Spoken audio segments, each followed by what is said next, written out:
not getting back into, because I've always been kind of into early 80s punk, but I've really been enjoying it a lot lately. And part of it is because we've been doing a lot of episodes on it. And so it's forced me to listen to it. But it has me have the realization overall is I do like early 80s punk, but none of these bands have like great careers. And that's kind of the hallmark of that era. It's everyone's like one or two albums. Either there was so much chaos within these bands that they broke apart, or they went new wave, they went metal because punk just wasn't viable in that era. So I really like hearing this cradle of these initial scenes of LA punk specifically, but we've hit on DC and New York before.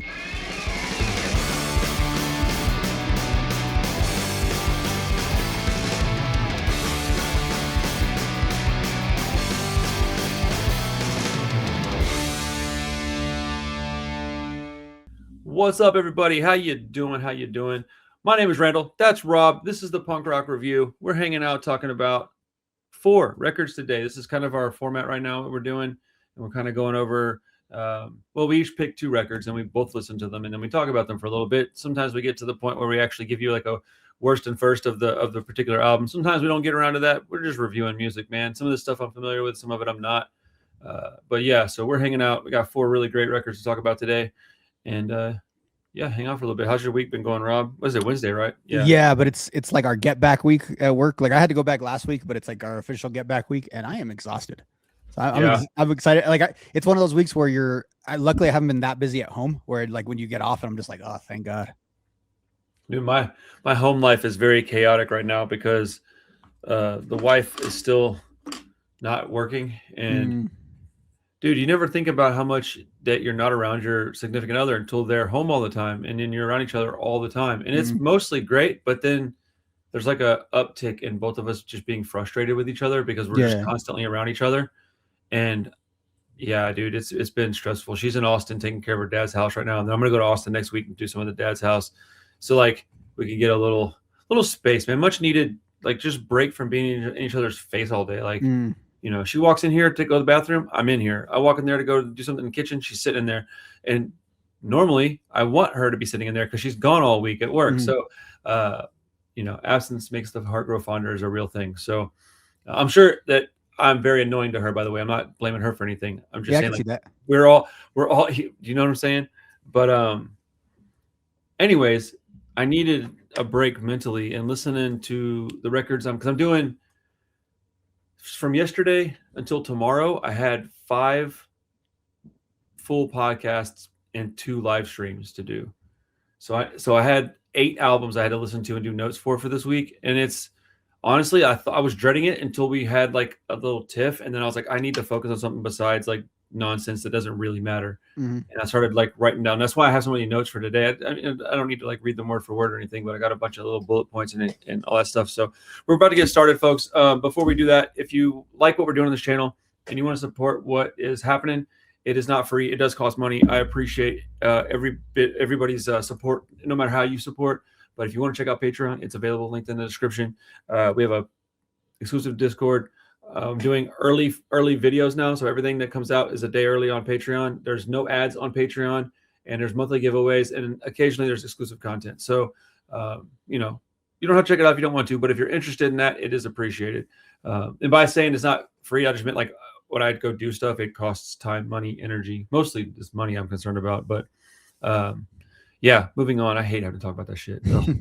If you don't say it, people won't know it's there. But like, I really don't like bringing it up. I feel kind of weird, man. Yeah, like it's unnatural when you. It is, especially in this way, especially because like, yes, we are selling a product, so to speak, but it's not like tangible there. It's just like, yeah, support me, and it's hard because part of it you're kind of asking for cash, but you're also asking for attention. Right. It's a big ask. And you know, sometimes I need to remember to say thank you to people that are there because I've got a few dozen people that are already on my Patreon. And it makes a massive difference to my monthly, like figuring out what to do, whether it be driving to Austin to go film a show.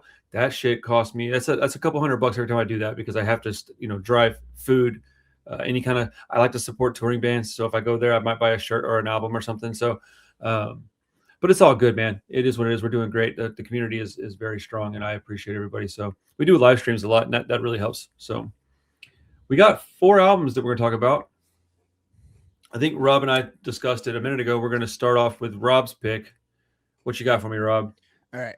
From way back in April of 1981, the self-titled album by the Adolescents, or as I always thought this was the actual name of the album, I thought this was the Blue Album, but it's in the tradition of rock albums being self-titled, but having one solid color on the front of it. If you ever knew anything about the Adolescents, like if you've never heard their music, you've probably seen this album cover or people with those blue t-shirts that have this layout on it. And I selected it because one, I had kind of listened to the Adolescents like 2 weeks ago, so I thought, oh, that'd be a fun one to deep cool. I was back into. Curious. Yeah, and what sparked this one. And it's weird because I'm on two parallel paths with my listening preferences right now, where I'm like I told you last week, I'm kind of getting into like old school emo, but also I am not getting back into, because I've always been kind of into early 80s punk, but I've really been enjoying it a lot lately. And part of it is because we've been doing a lot of episodes on it. And so it's forced me to listen to it. But it has me have the realization overall is I do like early 80s punk, but none of these bands have like great careers. And that's kind of the hallmark of that era. It's everyone's like one or two albums. Either there was so much chaos within these bands that they broke apart, or they went new wave, they went metal because punk just wasn't viable in that era. So I really like hearing this cradle of these initial scenes of LA punk specifically, but we've hit on DC and New York before. And the Adolescents have always been one that I've always thought has a certain kind of appeal to them, because they're very much a band in the design of like Circle Jerks, Dead Kennedys, Black Flag. They fit in so perfectly with those bands, and they're not quite as silly as say like the Descendants are and some of those things, but their stuff's a little bit different. Their stuff's a little bit more, I don't know if melodic's the right thing, but it's got a little more of a hook to it than some of that other stuff does. So I think when people think of dirty LA punk rock, they have one idea about it, and this checks a lot of those ideas, but I think it's just a lot more listenable than even a lot of that stuff. And I think it's underrated, this album specifically, how influential it probably is, because the whole time you're listening to this album, you just hear stuff from other albums later on, which makes sense. You know, this album came in 81. We talk about this all the time. As the years gone on, there's been more punk rock to listen to. There was less back then. So I think that, and the musicianship on this, I've always just kind of liked. I think a lot of the musicians in this band, I don't generally like lead guitars. That's why I like punk rock, because I'm not a big fan of the lead guitar. Oh man, we are very different on that. I didn't know that. Yeah, no, it's one of the things I just like if I say specifically what I prefer about punk rock, that's one of the things, is I just don't like that indulgent kind of thing. With that said, I think this album, the leads on it are amazing. I think they fit the songs well. They suit the song. And it is a takeoff of, you're always talking about like that punk and roll and that Chuck Berry influence and that kind of stuff. And you hear a ton of that in this, in the way that those leads are presented.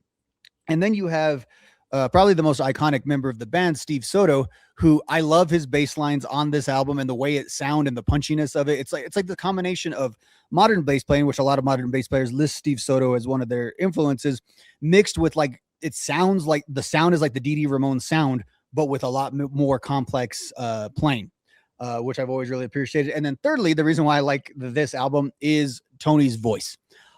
Whatever he does with his voice, I like that. Like that sort of, that's, there's that snot kind of Johnny Rotten feel to it, but the way his voice affects that, I think it's great. Like it almost sounds like he's about to run out of breath on every song, the way he's singing it. But instead of it sound like someone who can't sing, it sounds like someone who's singing his guts out.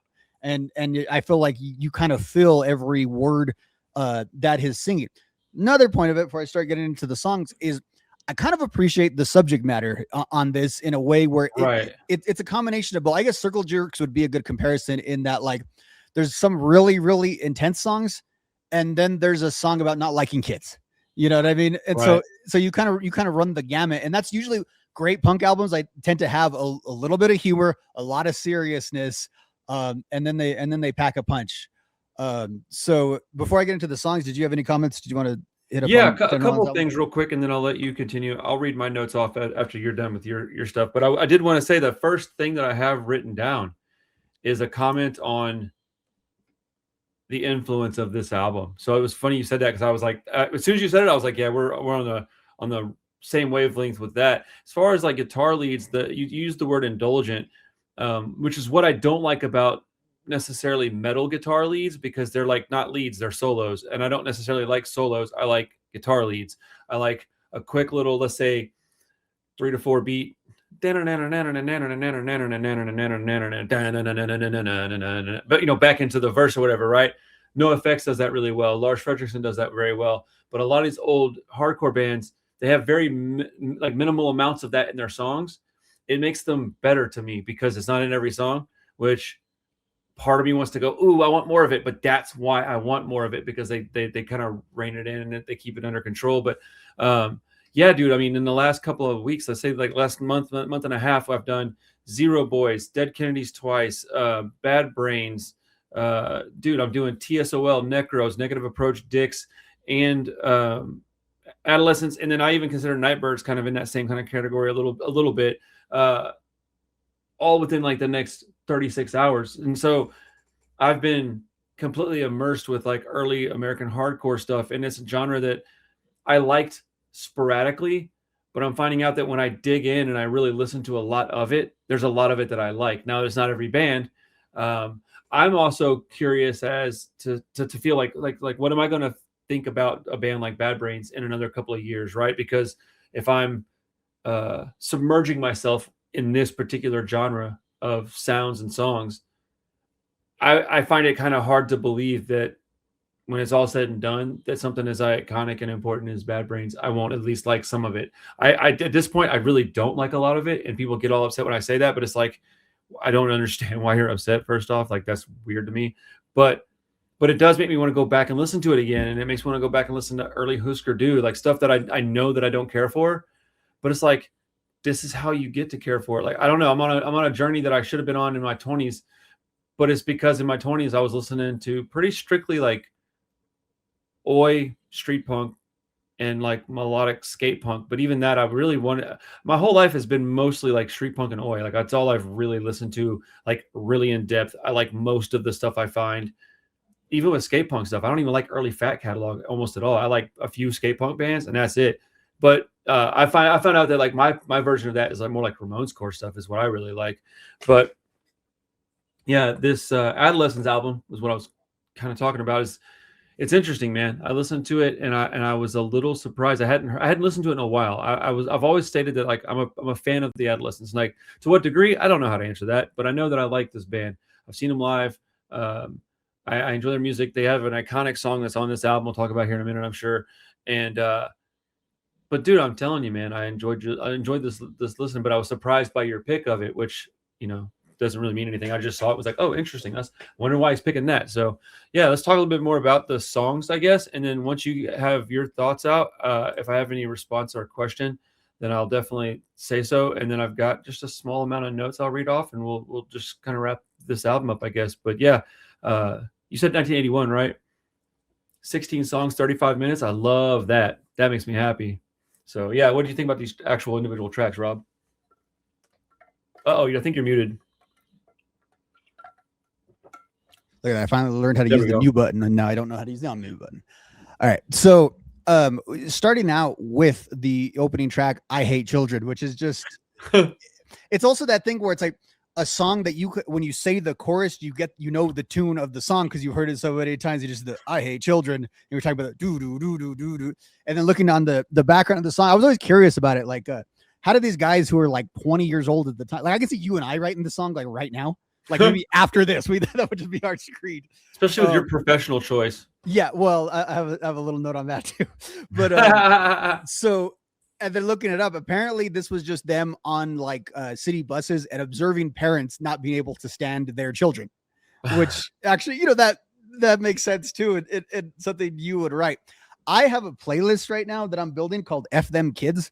And it's got this song. It's got the two F the Kids songs by No Effect. I'm just looking for instead of like all these punk songs about hating your parents, I'm looking for punk songs about not liking your kids, which seems like the trajectory that we're on. Going into Who Is Who is another one, which again, the chorus is very simple because tell me who is who, tell me who is who. But then you get into the verses and you start getting into some of the complexity and specific, like, I don't know how to describe this, but one thing I like about like some bands, they stay at a single tone or pitch the whole time. And that's what makes them great. It makes, and that's what sort of gives them what they have. The Adolescents seems to go up and down. And like, so the chorus of Who Is Who, and I don't know if it's the chord change or what it is, but it really hooks me in. Wrecking Crew's a fine song. LA Girl, I think, is like an iconic song in the way it's presented. And I think that a lot of these songs have. LA Girl has this, Kids of the Black Hole has it. They've got, so one of the things about 80s punk that I think that separates it a little bit from some of the other genres is like its actual slow elements that are mixed into, it's like there's a lot, like I think of a lot of that Black Flag, a lot of that stuff. It's just, it's slow, it's sludgy, that's kind of okay. I do have I'm sorry to cut you off. I literally was thinking about exactly that today because I was listening to, I think it was a Necros I was listening to, and there's a part where I thought I wasn't going to like it because that's the difference between like early hardcore and early punk. Is that punk was pretty much just da da da da da da da, maybe melody, maybe a guitar lead, but it was very much, it had a very specific BPM and it didn't really change from that very much.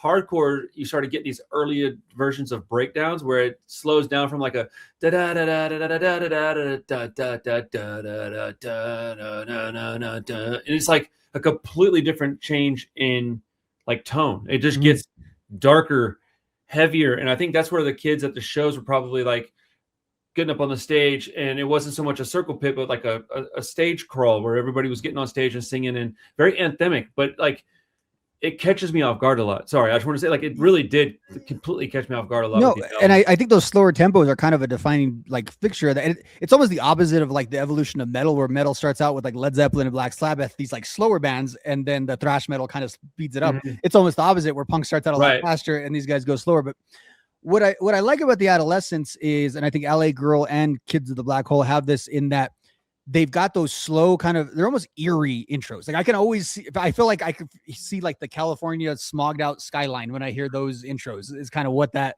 affects. But what I appreciate about the Adolescents is they don't linger on those things for too long. They'll have like these kind of like drawn out, almost like acid style intros that they'll do.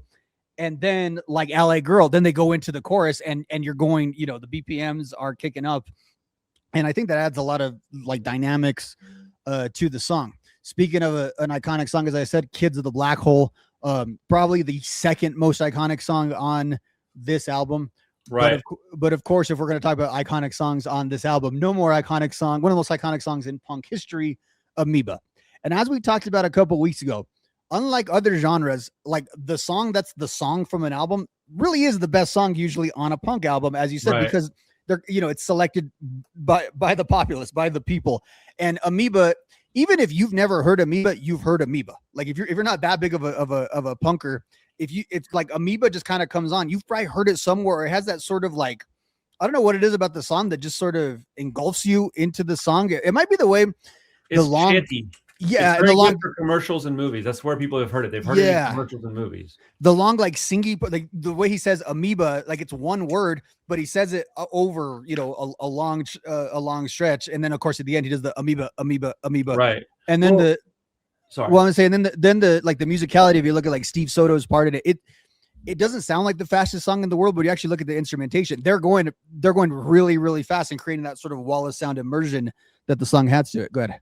I was just going to say the way the song starts off with, I think, if I'm not mistaken, I think it's 2 kick drums. Doom, doom, It has this like, it gives it the ability to be utilized in many different ways and within many different mediums of art. So like, you're going to have this song be all over the place. Like when they wrote this, I guarantee you when they like heard the recording, they were like, oh shit, we got one. Because like, how do you hear this and not think that? Like if I had never heard this band before and I had never heard of Amoeba, and then you said, here, listen to this one time, and then you pull a song from that and that's the one we're going to use, that's very clearly the song I would have picked. Like it's so obvious, right?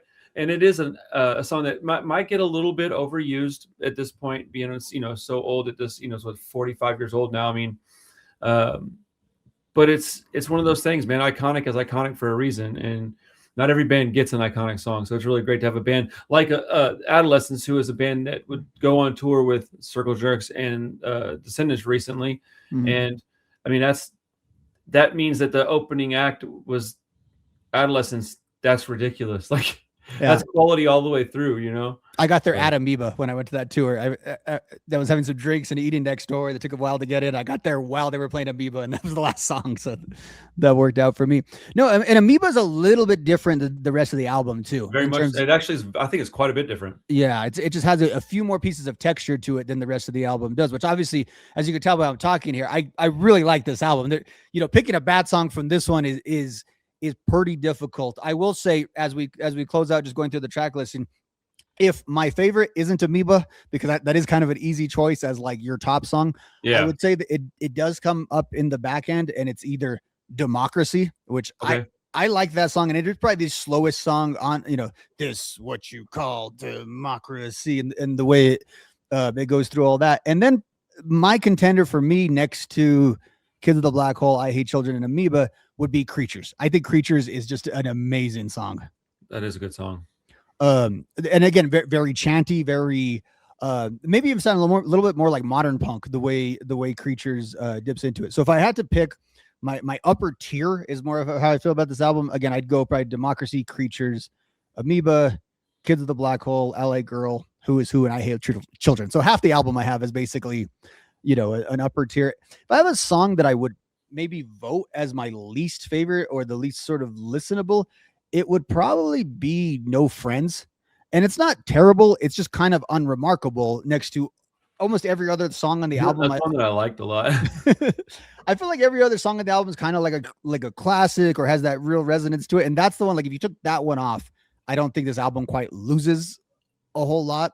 But that's not really saying much of anything other than if I have to pick one to be like in last place, that's the one I'm picking in last place. But I mean, on some of these albums, it's kind of hard to pick a favorite and a least favorite from something like this, which I think is pretty much all at about the same level. I don't know that I have much of a least favorite on here either. So I'll say like this. There's 9 songs on this 16 song album that I put in like a playlist for the channel. I don't know how many I have on my playlist. Let me see. Let me double check real quick. I try to keep it at just a few songs for my personal playlist. I go more based on what I did for the channel. No Way is on my playlist. Amoeba is obviously on my playlist. I think Rip It Up should be. It's not on there right now, but it should be. Creatures, No Friends. I like a lot of this album, like quite a bit. But it didn't blow my hair back because I wasn't around when it came out. So I've already heard albums that were inspired by this album and liked those. So when I go back to this is a foundational album. So it's going to be missing things the albums that came later added to it, right? I think that is an important thing that people don't want to admit often. They go, well, this came first, so it's got to be well, no. I like this album. Let me be very clear about that. This is a good album. I would say great album. But by the time I heard it, I'd already heard the stuff that it was built upon this album. So there's additional things, better, better production. As much as it may not sound punk, I like a good production. I don't have to have it, but I don't. It's hard for me to listen. This album is not what I'm not saying is bad production. I'm just saying like I got different things later on. Anyways, I don't want to sound like I'm hating on this album because I'm not. I hear a lot of what bands like The Offspring did with their early material in this album. Also, some of like the TSOL stuff. If you take parts of TSOL and then this album and you just mix it up, you basically get the first 2 Offspring albums. And historically, I love The Offspring. They were my Green Day. Like when Green Day and Offspring both popped, I resonated more with the Offspring albums. Later in life, like at this age, I kind of think I might like them about the same. But I still think I listen to Offspring more. Who is a fantastic song. I like the melody and the guitar hook in there. I really enjoy that. I know you said you don't really care for lead guitar much, but I really do. And, it's a very subjective thing. You like what you like. This is a record that I wish I had bought as a teenager, to be honest. I would have loved this at age like 16, dude. Straight up. This is teenage music like beyond belief, too, right? Right. It just sounds like an angry teenage boy.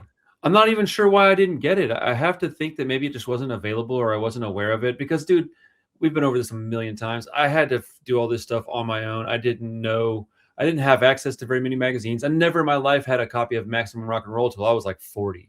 Like that didn't exist down here. So like, I don't know why I didn't buy this. Either it was never recommended or it wasn't available. I would imagine it probably wasn't available. I feel like classic punk back then, though, was harder to find. Like nowadays, when you look for physical media, the classic punk seems almost easier to find because it's like the iconic stuff that gets re-released. But back then, it seemed like you had to find more current stuff. Yeah, well, especially in the 2000s and 90s because they were too busy putting out new records. Nobody was re-releasing this stuff back then. Right. If you found it, it was usually a used copy. And it was usually on CD or cassette. I bought a lot of this stuff on cassette, especially from the 80s. You get 80s stuff, bro. I was listening to a real bad, not taking care of cassettes for a lot of the 80s stuff. A lot of my Dead Kennedys and even some early Bad Religion stuff. I bought it on cassette, and I loved it to death. I wish I could relive those days, honestly. But even now, I like it quite a bit, though. Not all the songs, but most of them are really, really good. Not too long, which how I don't feel about how I feel about long songs. I really don't care for them much. Self-Destruct is a sub 1 minute banger. It's got a great bass line in the end of the song as well. And then I wrote, sure as I comment on the songs not being too long, I get Kids of the Black Hole, and I put LOL. It's over 5 freaking minutes. Let's see how this goes. And then I put the melody, the bass line, the lyrics are all great. It's just way too long. I would have never guessed that song was that long. Do what? I'd never have guessed that song was that long. Oh, dude. I put it could have been half as long and 3 times better, in my opinion. Objectively, really good, though. It's just not my cup of tea. But I wrote that as I was listening to it. And by the end of the song, I think my mind had changed a little bit. I'm 50-50 on it. I recognize how good the song is. It's so long. Dude, it's becoming more and more a thing that I just stand hard on. I'm like, no, dude, I don't like 5-minute songs. They drive me nuts. And then people tell me I'm dumb for it, and it makes me just dig in further and go, no, I want 90-second songs. I'm such an idiot, dude. No Way, Shreds. That might be my favorite track on the whole album. Amoeba is obviously an anthem for the ages. Great track. Rip It Up shares some DNA with the Descendants tracks. Rip It Up's actually a really good one. Dude, when I'm listening to these old hardcore records, bro, I'm finding so much stuff in common with them that I never would have thought was common.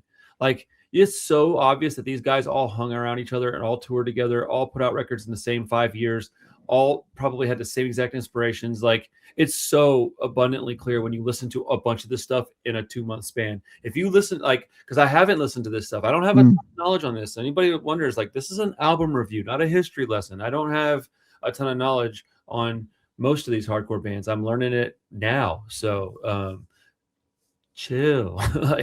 Democracy was one of the only songs I didn't really vibe with, not sonically something that I enjoy. On this whole entire record, the snare drum, I find this to be fairly common with these old hardcore records. I really like the snare drum on this album. So at the end of the day, I wrote down, I think this is a really good album, but I probably rank it a bit lower than the people that heard it when they were young or were there when the band was playing live a lot. I'd say it's probably like a 7 out of 10 for me. So for me, and then objectively, I'd probably put it somewhere between 8.5 and 9. It's a pretty important album, and it shaped the sound of a lot of bands. But I'm finding out now that a lot of bands had this same exact sound. So there's not a lot of stuff that sticks out as solely the sound of the Adolescents. It's no, it was the sound of the Adolescents, Necros, even a little bit of Negative Approach. Like when I talk about Dicks tomorrow with Nitty, that band, I think has some original sounds. Although it's like Stevie Ray Vaughan, so it's not that original, but it's like Stevie Ray Vaughan put into a hardcore song. So, but I don't say this to be rude or disrespectful. I just think it's interesting. I think that a lot of these sounds were more prevalent within these albums than I had realized. But it's good. I like 7 out of 10 for me. I think is a great score. Anything that goes below a 6, I think we're starting to get to where I'm not really feeling it much. 6 is above average. 7 is way above average. So you start hitting 8s, I feel like those are great albums. And while this is objectively 8, 5, 9, for me it's a 7, I think. But I really enjoyed it though. It was a good pick, man. Yeah, I would probably give it a pair of 9s on both scales. Yeah, I like the album quite a bit. And I think it's objectively good. I don't know what necessarily keeps it from being a 10. I can't really tell you the criteria that I've got it from being a 10, but I just don't have it. That's a very special sort of. Yeah, 10's a hard number to reach, man. Even my favorite albums, I've only got a few 10s in there. Yeah, I do want to take a very unfair, unsolicited shot at Bad Religion, though. A thought that went into my head. One of my favorite bands ever. You I do should that. I've clarify already done Yeah. that plenty in my career on this channel. I don't want to Okay. hear people. So on the one hand, I think of like we talked about the sort of line in the sand with 80s punk seems to be Suffer. Like that's when the page kind of gets flipped to the next sort of evolution of like that LA punk. And I think about it, it's like, but also Bad Religion has an album in this era. And I know a lot of like Bad Religion fans talk about how could hell be any worse? Like, isn't that great? And this and that. And it's them early. And it's like, I've always just liked it because it was, Bad Religion when they were teenagers. I think it's so cool. But as you go through these 80s albums, you realize, God, that album sucks compared. Like they were obviously teenagers who were just watching the Adolescents, who were watching, Black Flag, who were watching the Circle Jerks, who were trying to kind of imitate that, and they had to find really their own sound. And I'm glad that they did. But it's funny because like a band that talented with so many talented people in it, when they tried this in their primitive state, they weren't as good at it. Like it wasn't quite their thing. And obviously they found their thing much later. And I don't know why that went through my head, but it did because I think the sound of How Could Hell Be Any Worse, like it's clearly from this time, right? But I just think like all of this stuff that we've been talking about is just a little bit better. Again, I'm not trying to just dog on that album, but I think this stuff is of slightly higher quality than that was. I personally think that what happened was you had Bad Religion, who was like basically starting a new sound, and then they heard some stuff like this, and I'm just speculating. I don't know if this is true or not. I'm not a historian, and I certainly don't listen to Bad Religion that much, and I don't know a lot about them. I'm more of a fan of the music than I am a historian of the bands. I have to just get that out there again because people seem to think that I know some shit I don't know. But it seems to me like Bad Religion were really raw. We're getting kind of popular, changed it up a little bit. By the time they came back and did some of their later 80s and early 90s albums, they had taken stuff like this, refined it, cleaned up the production a little bit and like really built upon this. I would say that Bad Religion is the first brick on top of the foundation of bands like this, where you get TSOL, Negative Approach, Poison Idea, Adolescents, Circle Jerks, Black Flag, and then you go, that's the bam, first brick, Bad Religion. Because I mean, it's basically right next to them as far as when they started playing, but their sound changed quite a bit in the late 80s. As far as I remember it, I don't think I'm making this up, but like, I think that they were like, oh, we got to really step our game up. And that's what they did. Well, they essentially broke up in between those two eras too. Right. And so that, well, they put out the New Wave album. Which is probably their best album. Let's be honest. They put out the New Wave album. They kind of break up, and then Brett really learns production too. So those things. That's what I'm saying. Like so much changed in a couple of years that when they come back, it's like they really did go, hey, look, we love that music, but we also want some melody, and we're going to put it in there. We're going to do real fast songs, and then we're going to have some really intelligent lyrics. It's going to be audible. People can hear it. And they've changed punk rock. Like there's a whole genre of Bad Religion worship. I mean, NoFX even admits that that's where they got 70% of their sound. I think at the end of the day, they sound vastly different, but early records from both bands, you can hear the similarities. Whereas when they got later, they started to drift apart a little bit. But like, and it's cool that I'm seeing the thread that's woven between all these bands. Like I can hear Offspring and all the stuff we're listening to in the last couple of weeks, but then I hear that NoFX and the Offspring have similarities in their old music too. So I'm like, okay, well, where'd that come from? That came from here. And then Bad Religion built on that. It's just like and so I'm seeing where all the stuff that I love from the 90s is coming from right in my lap right now. All these records that we're listening to.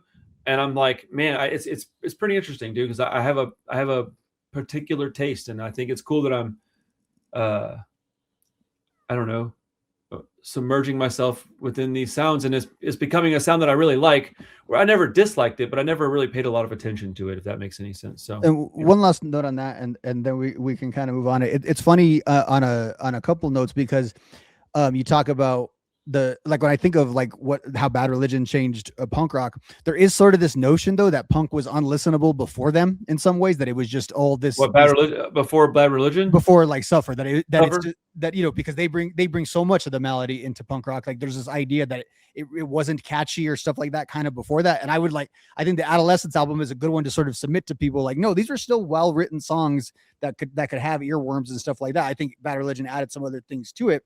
but those sort of, I think people think of like, again, the grimy sort of, and I don't want to pick on Black Flag, but they're sort of like the poster boys of that scene, but they sort of think of that as the only way. And hell, Black Flag never even made the same album twice. So that's not even true of them. But I think this is a good thing to point out to, like, no, there was musicianship, there was melody, there was all of that stuff. It was just kind of filtered through a scene like this. And I want to give Fat Mike a lot of credit too, because he has been, I think, really instrumental in kind of keeping the Adolescents out there and that name alive for a while. Like, he's always talked about the influence that they had on him, particularly Steve Soto, the bass player who is now passed away. He's always sort of been referenced by Fat Mike and by NoFX. And on their second to last album, there's actually a song called Grieve Soto, which was a tribute to Steve Soto.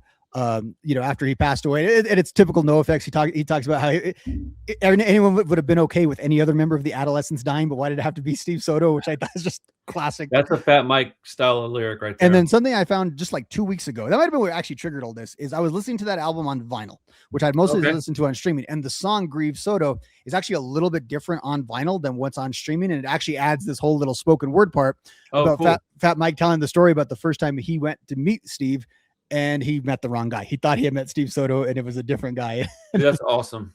And I just think of like the guys like this, the bands like this, who, they had some notoriety and now they're sort of celebrated, but their real legacy, I think, is in those bands that made it so big. Like, they had such an influence on these other people that would essentially become the rock stars that they never quite did. And I think that's cool. Like, that's a cool piece of your legacy that you'll never really get credit for, but I hope they all know that and are very like proud of that. Well, I mean, you've inspired me. I just wrote some stuff down. I was like answering a text. My wife's out of town, so I'm sorry if I look distracted. I'm listening, I swear. So I had to answer a question from her, but I had to write something down before I forgot. I'm going to make a video called "Before Suffer Was Punk Unlistenable," because I want to make a point and talk about this a little bit. Give me a chance to go and do some research and learn some more things. It really is just going to be probably a 10 or 12 minute video, just talking about maybe like 5 or 10 albums that are really, really good and quite more melodic than you'd think that came before that album, because that's a good point. People often do say, Suffer made punk listenable. It's like, I don't know about all that. It's just, we got a new genre out of it. And before it was like, you had 1977 and like all the way up to like 81 or so of like the first real, so it's like 76 through 81, like a 5-year first real part of a decade of like punk rock. And then it wasn't fast enough or mean enough, and it had too much fashion involved. So then you have like the early 80s where you have like Black Flag and all these guys starting like hardcore punk. And then they build on that and they go, okay, well, I still like the 70s stuff because it's got melody and it's got sounds that I like in it. So they built on that, and you come up with like this melodic hardcore, skate punk, whatever you want to call it.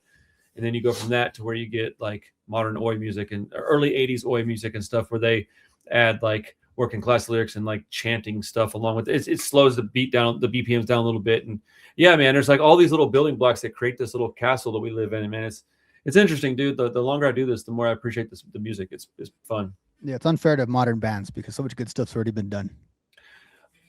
I don't know if I agree with that. No, the first part about it. Yes, there's so much great stuff that's already been done.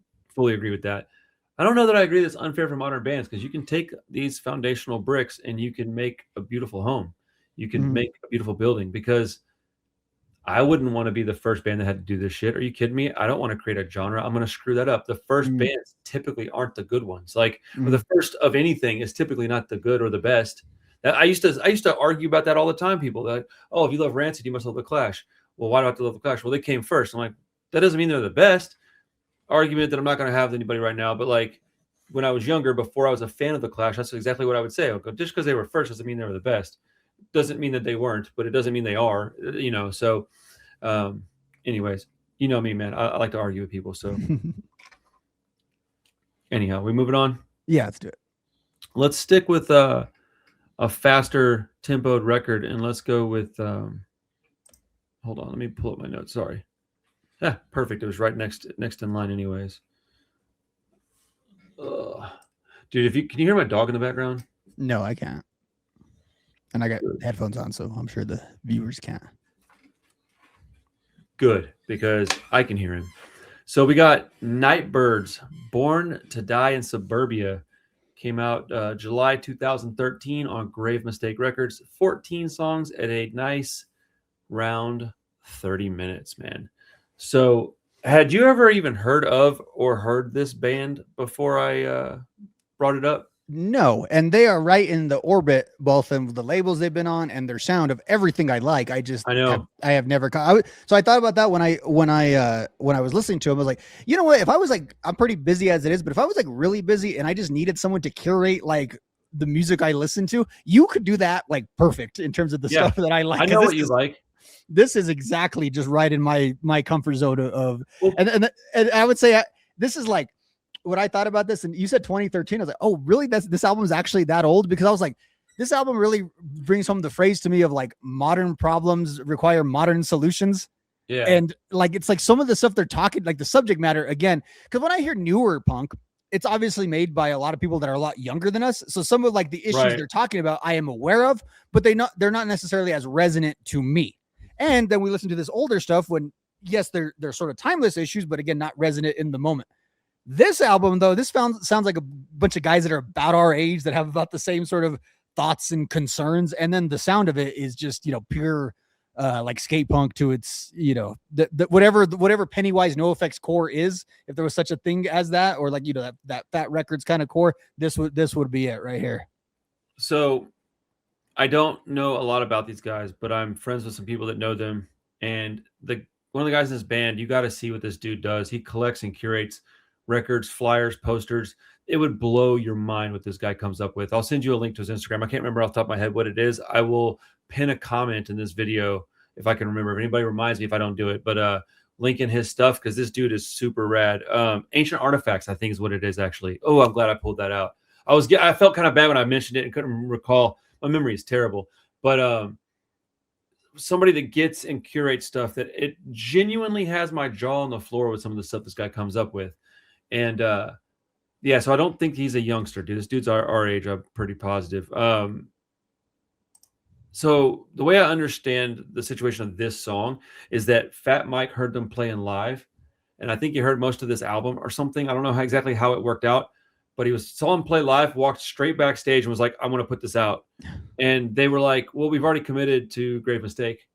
And but they said, we'll do our next record with Fat Records. So their next album did come out on Fat. And I just think it's really cool that Fat Mike went back there and offered them to put out a record. And I think it's even more cool that they stuck with their agreement to this smaller label, because I'm in that position right now, is where I have some bands that are desirable that I work with that I really appreciate that they work with me. And at some point they're going to not, and it's whatever, it's fine. It'd be really strange if I got like jealous or hurt by that.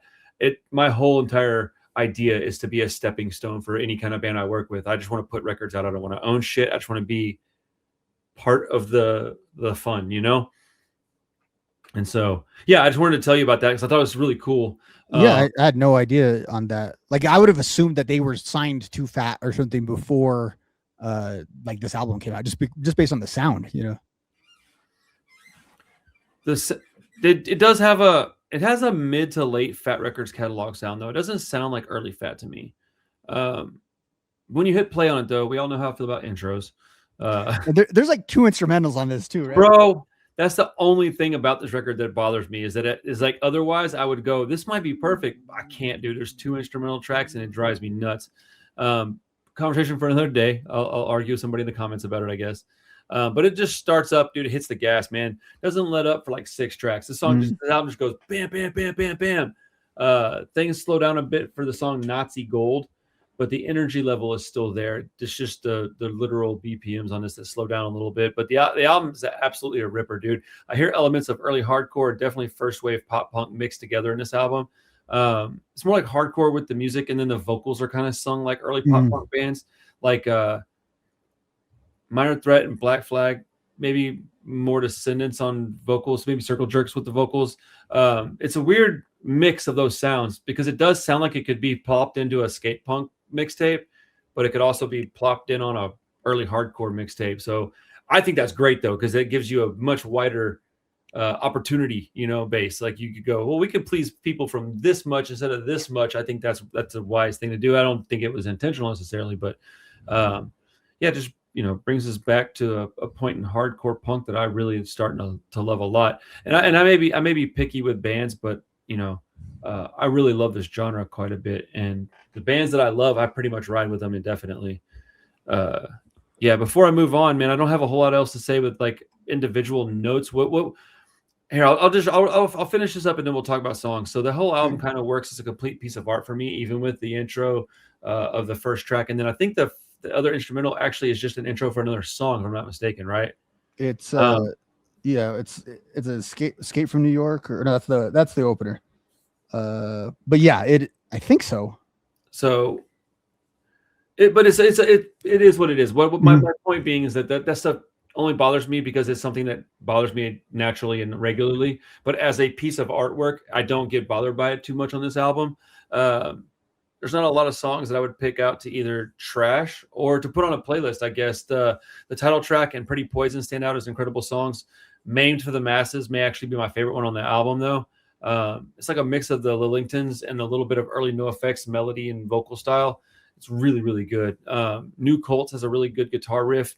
The B side on this album, I think, is very strong. It might be better than the A side if I had to be objective about it. But I think this is one of those albums that I would listen to in its entirety, or I might just throw the B side on at some point. But I probably have this on CD before I had it on vinyl, just because I've been in a CD buying frenzy lately. So I would almost certainly just put this bad boy on and let it ride, because it's a short album in a way that's, I think, appropriate and a massive positive. It's a good thing that it's 30 minutes, gets in, gets out. I really like this album. I already knew I liked Nightbirds, right? Because I've heard enough of their music on the streams. And then I'm talking to my boy Kevin. He likes them a lot. He's friends with those guys. And like, I picked up a few of their albums at the shop, but I ended up with some CDs and I listened to them. I was like, oh, I really like this, but I don't know a lot about the songs because I haven't heard them enough, but I know I like them. Man, I wasn't sure how much I liked them until when I picked this very intentionally. I was like, I need to really see how I feel about Nightbirds. I want to talk to these guys on the show one day. And this band is badass, dude. They're really good. And this may not even be their best album.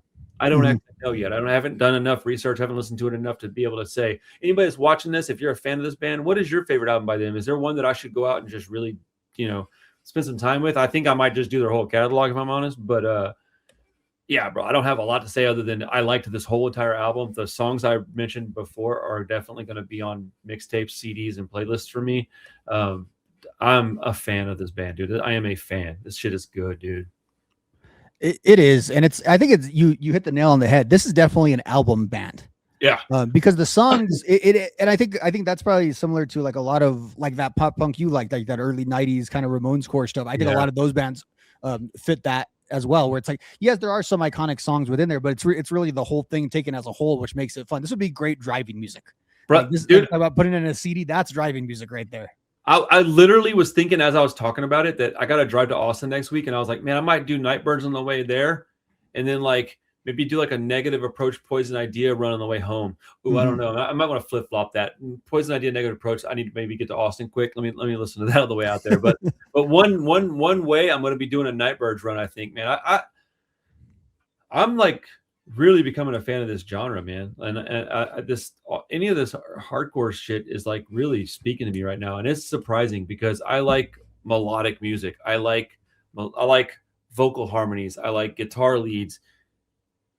But I'm just as pissed in 2026 as I was in 1996, I think. Different reasons, but I'm just as angry. And I think that's not a good thing, but it is what it is, right? So hardcore music is talking, and it really bums me out that this stuff is as relevant as it is. It's like, on one hand, I appreciate it, but on the other hand, I'm like, dude, why does this have to be so important right now? 2026, excuse me, and I'm still shouting lyrics to freaking songs from the early 80s. Like, and obviously this was a 2013 release, but it feels like an album that could have been out 30 years before that. But it's incredible, man. So give me your thoughts on some individual songs. Is there anything that stuck out to you? I know we just established it's an album band, but yeah. So as we talked about the opening track, Born to Die in Suburbia, and then Domestic Dispute was the other one at that top half that I really like, especially the pace on Domestic Dispute. And then when I felt like the lyrics and everything came together was on Ads in My Eye. That one really stuck out to me. And then two others that stuck out to me, and you mentioned both of these. So "Maimed for the Masses" was I figured you picked that song for me specifically because you're like, let's find a song about a pro wrestler and let's put that in there. And it was funny because I was listening to this at work and I was kind of doing some other work, so I wasn't listening to that close. And it was like, oh, I know that. I was like, wait a minute, I know what this song is about. Funny, bro. And it was like, okay, that's and if you're gonna hit a song about a wrestler, and there's plenty of songs about wrestlers throughout punk rock, but Mick Foley's a pretty good one to put in. Yeah, break the song down. You have more knowledge on the subject than I do by a mile, so break the song down for everybody that's listening. Let me. I don't know if I could pull up the lyrics exactly, but for those of you who don't know, the song seems to be built around Mick Foley, who was an iconic professional wrestler in the late 90s, early 2000s, wrestled in WWF as Mankind, also known around the world as Cactus Jack. Basically, he was the guy who, you can say, him and Terry Funk popularized hardcore wrestling in America. Dude, even I know that. Yeah. And that's what he was known for, is, as the hardcore and the guy who took all in. So like this song gives the specific story that he's told over and over again about losing his ear in Germany. Well, this song kind of tells that story, woven throughout that. And they reference Superfly Jimmy Snuka in this song. And it's funny because, like, obviously, like, people hurting themselves and falling off of high things and setting themselves on fire, that's pro wrestling. Well, that's also kind of punk rock too. So that 100%. Also, there's also a lot of crossover there. And then the last note I have on a song is, you talked about the guitar tone on New Cults. And New Cults might have been my overall favorite on this one too, but the lyrics, everything just kind of really stuck out to me.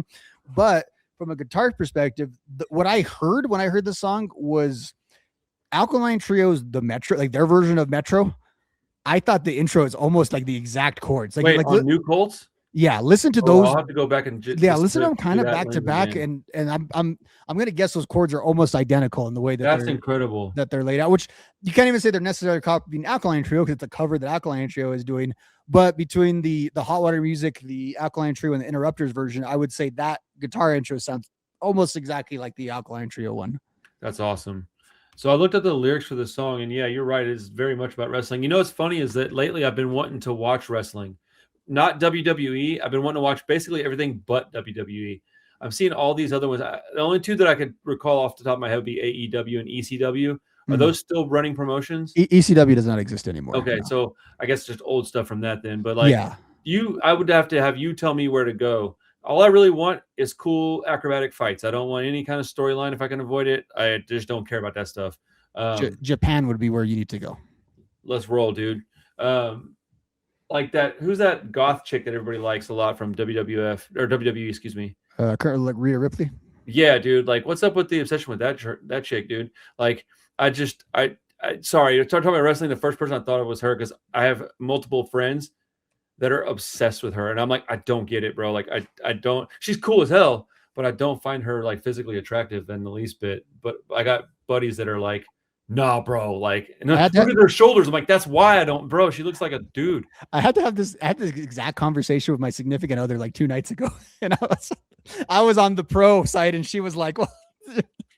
Oh, I don't get it, man. I think with her, it's kind of a vibe thing. Like she just has the vibe. You're not wrong about that. Of the coolest chick you've ever seen. Yeah. Forever. And she came up. She was a soccer player in Australia. Like this. Oh, really? Like I don't know, soccer or rugby, something like that. And then since coming over to the States, has really taken to pro wrestling and is like at work. Like I know a lot of students who aren't big wrestling fans. They have like a whole subculture that like is a fan of hers. That's just from funny, her bro. appearance and her whole vibe. It's funny that like good for her. All of these aesthetics that used to be kind of like stuff you'd get made fun of for, or that was stupid, it gets repackaged for these new generations and people just love it and think it's cool. It's Who great. You telling, bro? I deal with this every single weekend at the antique mall when I'm working at the shop.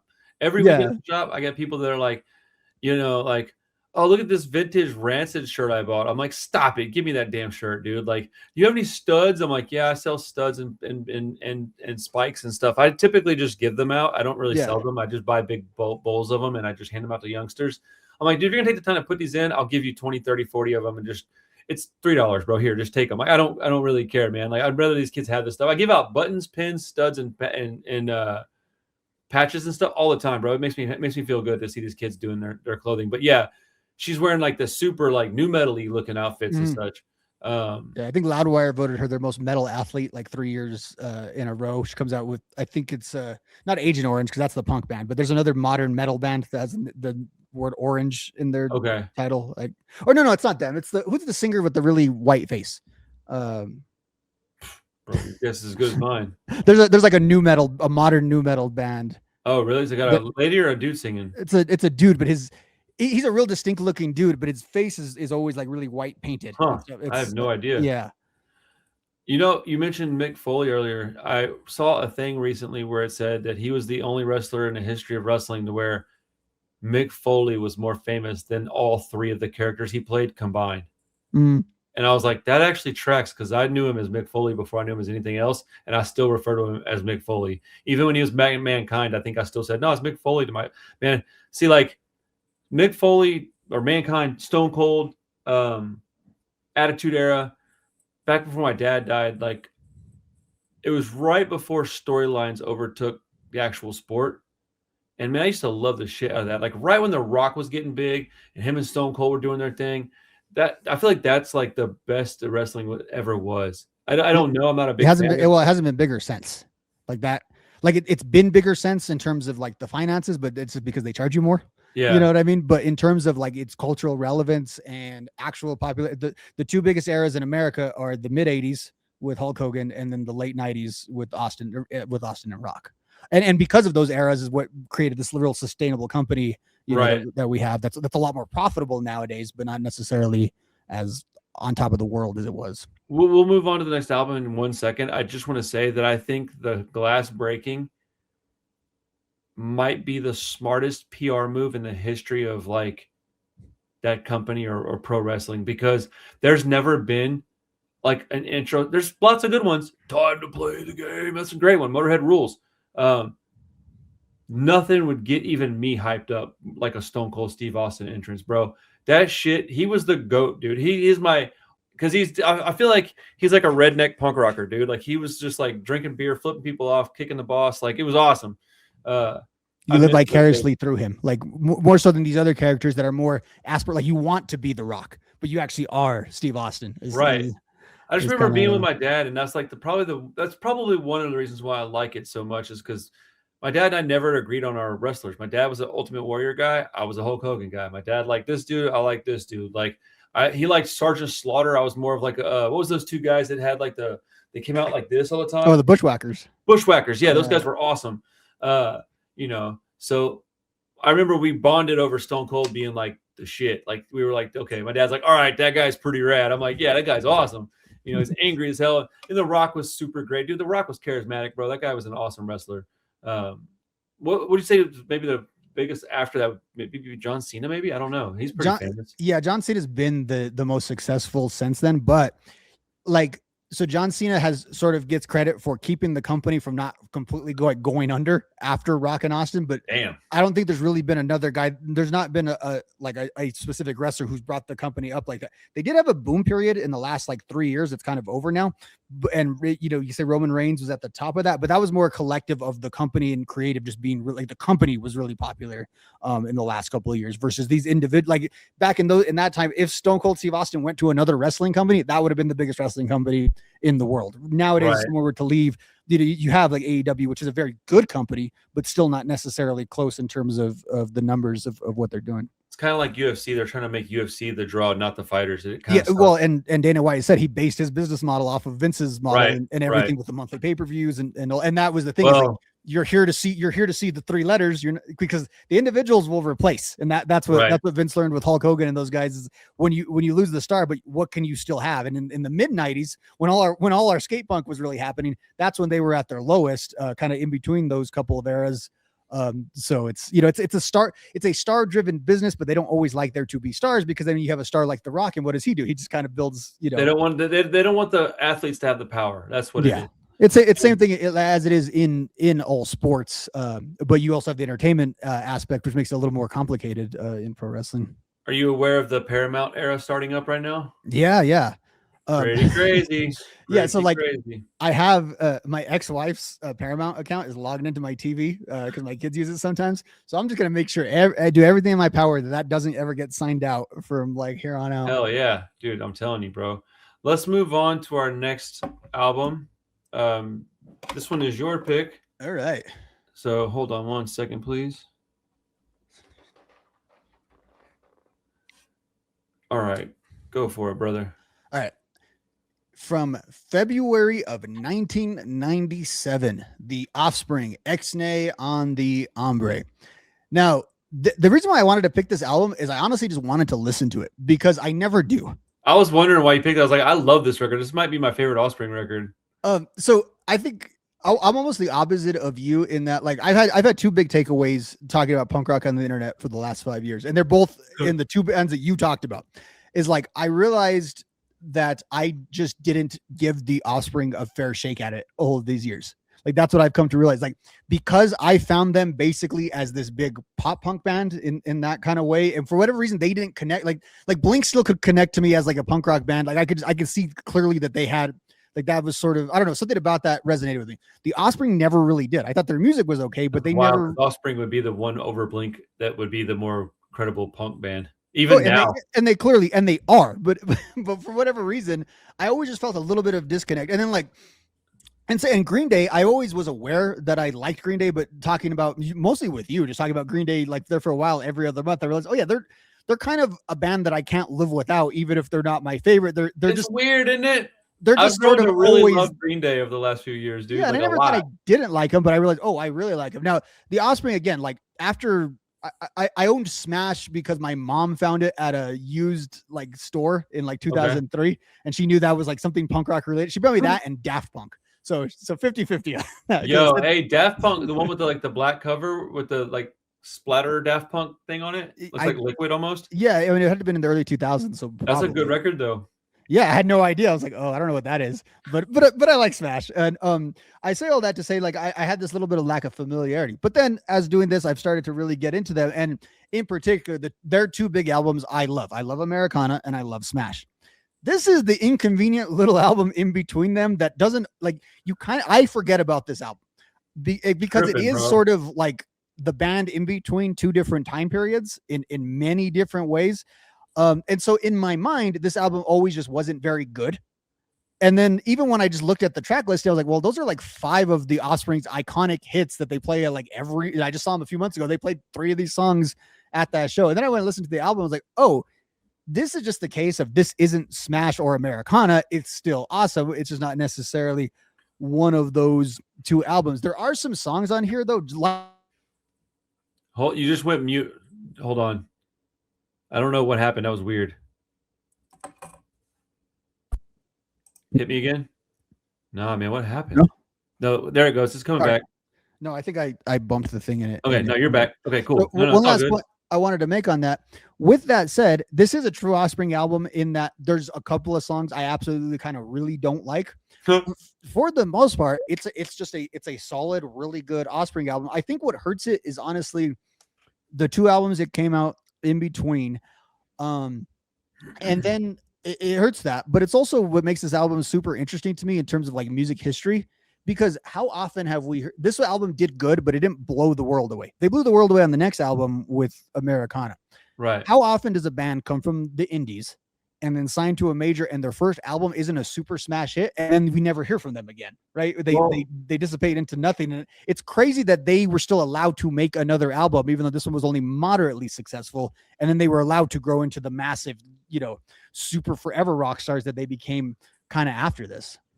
I'm going to get some of this wrong because I'm not a historian, right? But if I understand the situation correctly, the reason this album is called Ixnay on the Hombre is basically a division of friendship between them and Epitaph, because they did really well with Epitaph, and I think they wanted them to stick with Epitaph, but they were like, well, hey, look, we've done millions of records for y'all now.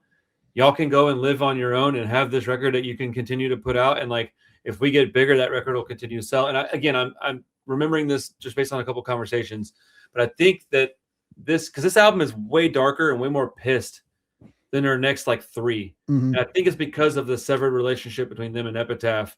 And it just, I don't remember the details, but I remember this being a kind of a bad.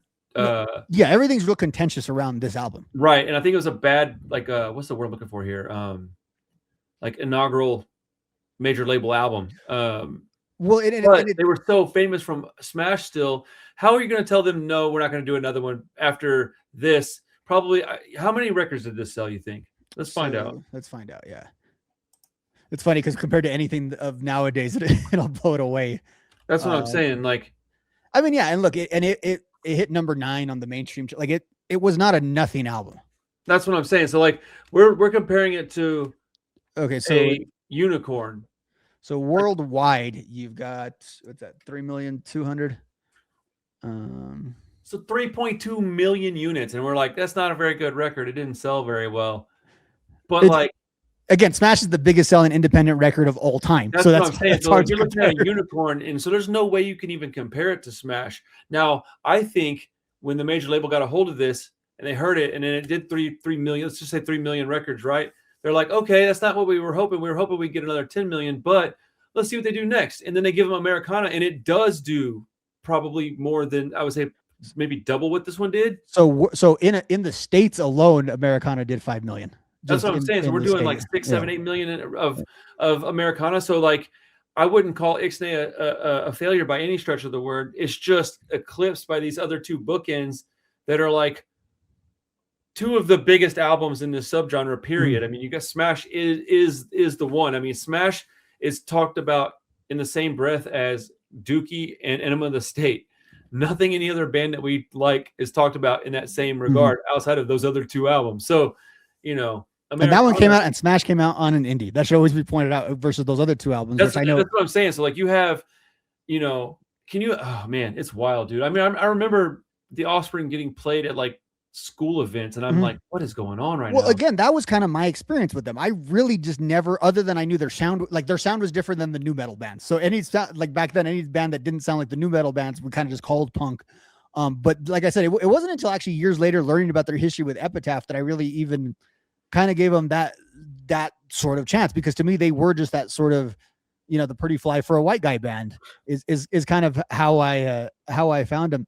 And that's so funny to me, because that's so not, I look at them and like, that is like when they fell off. Well, and that's the aberration. And we've talked about it a million times. Like the songs they made to sell those records actually undermine how good those records are. Right. Oh, 100%, dude. That is definitely a true statement. Because like they're not a band.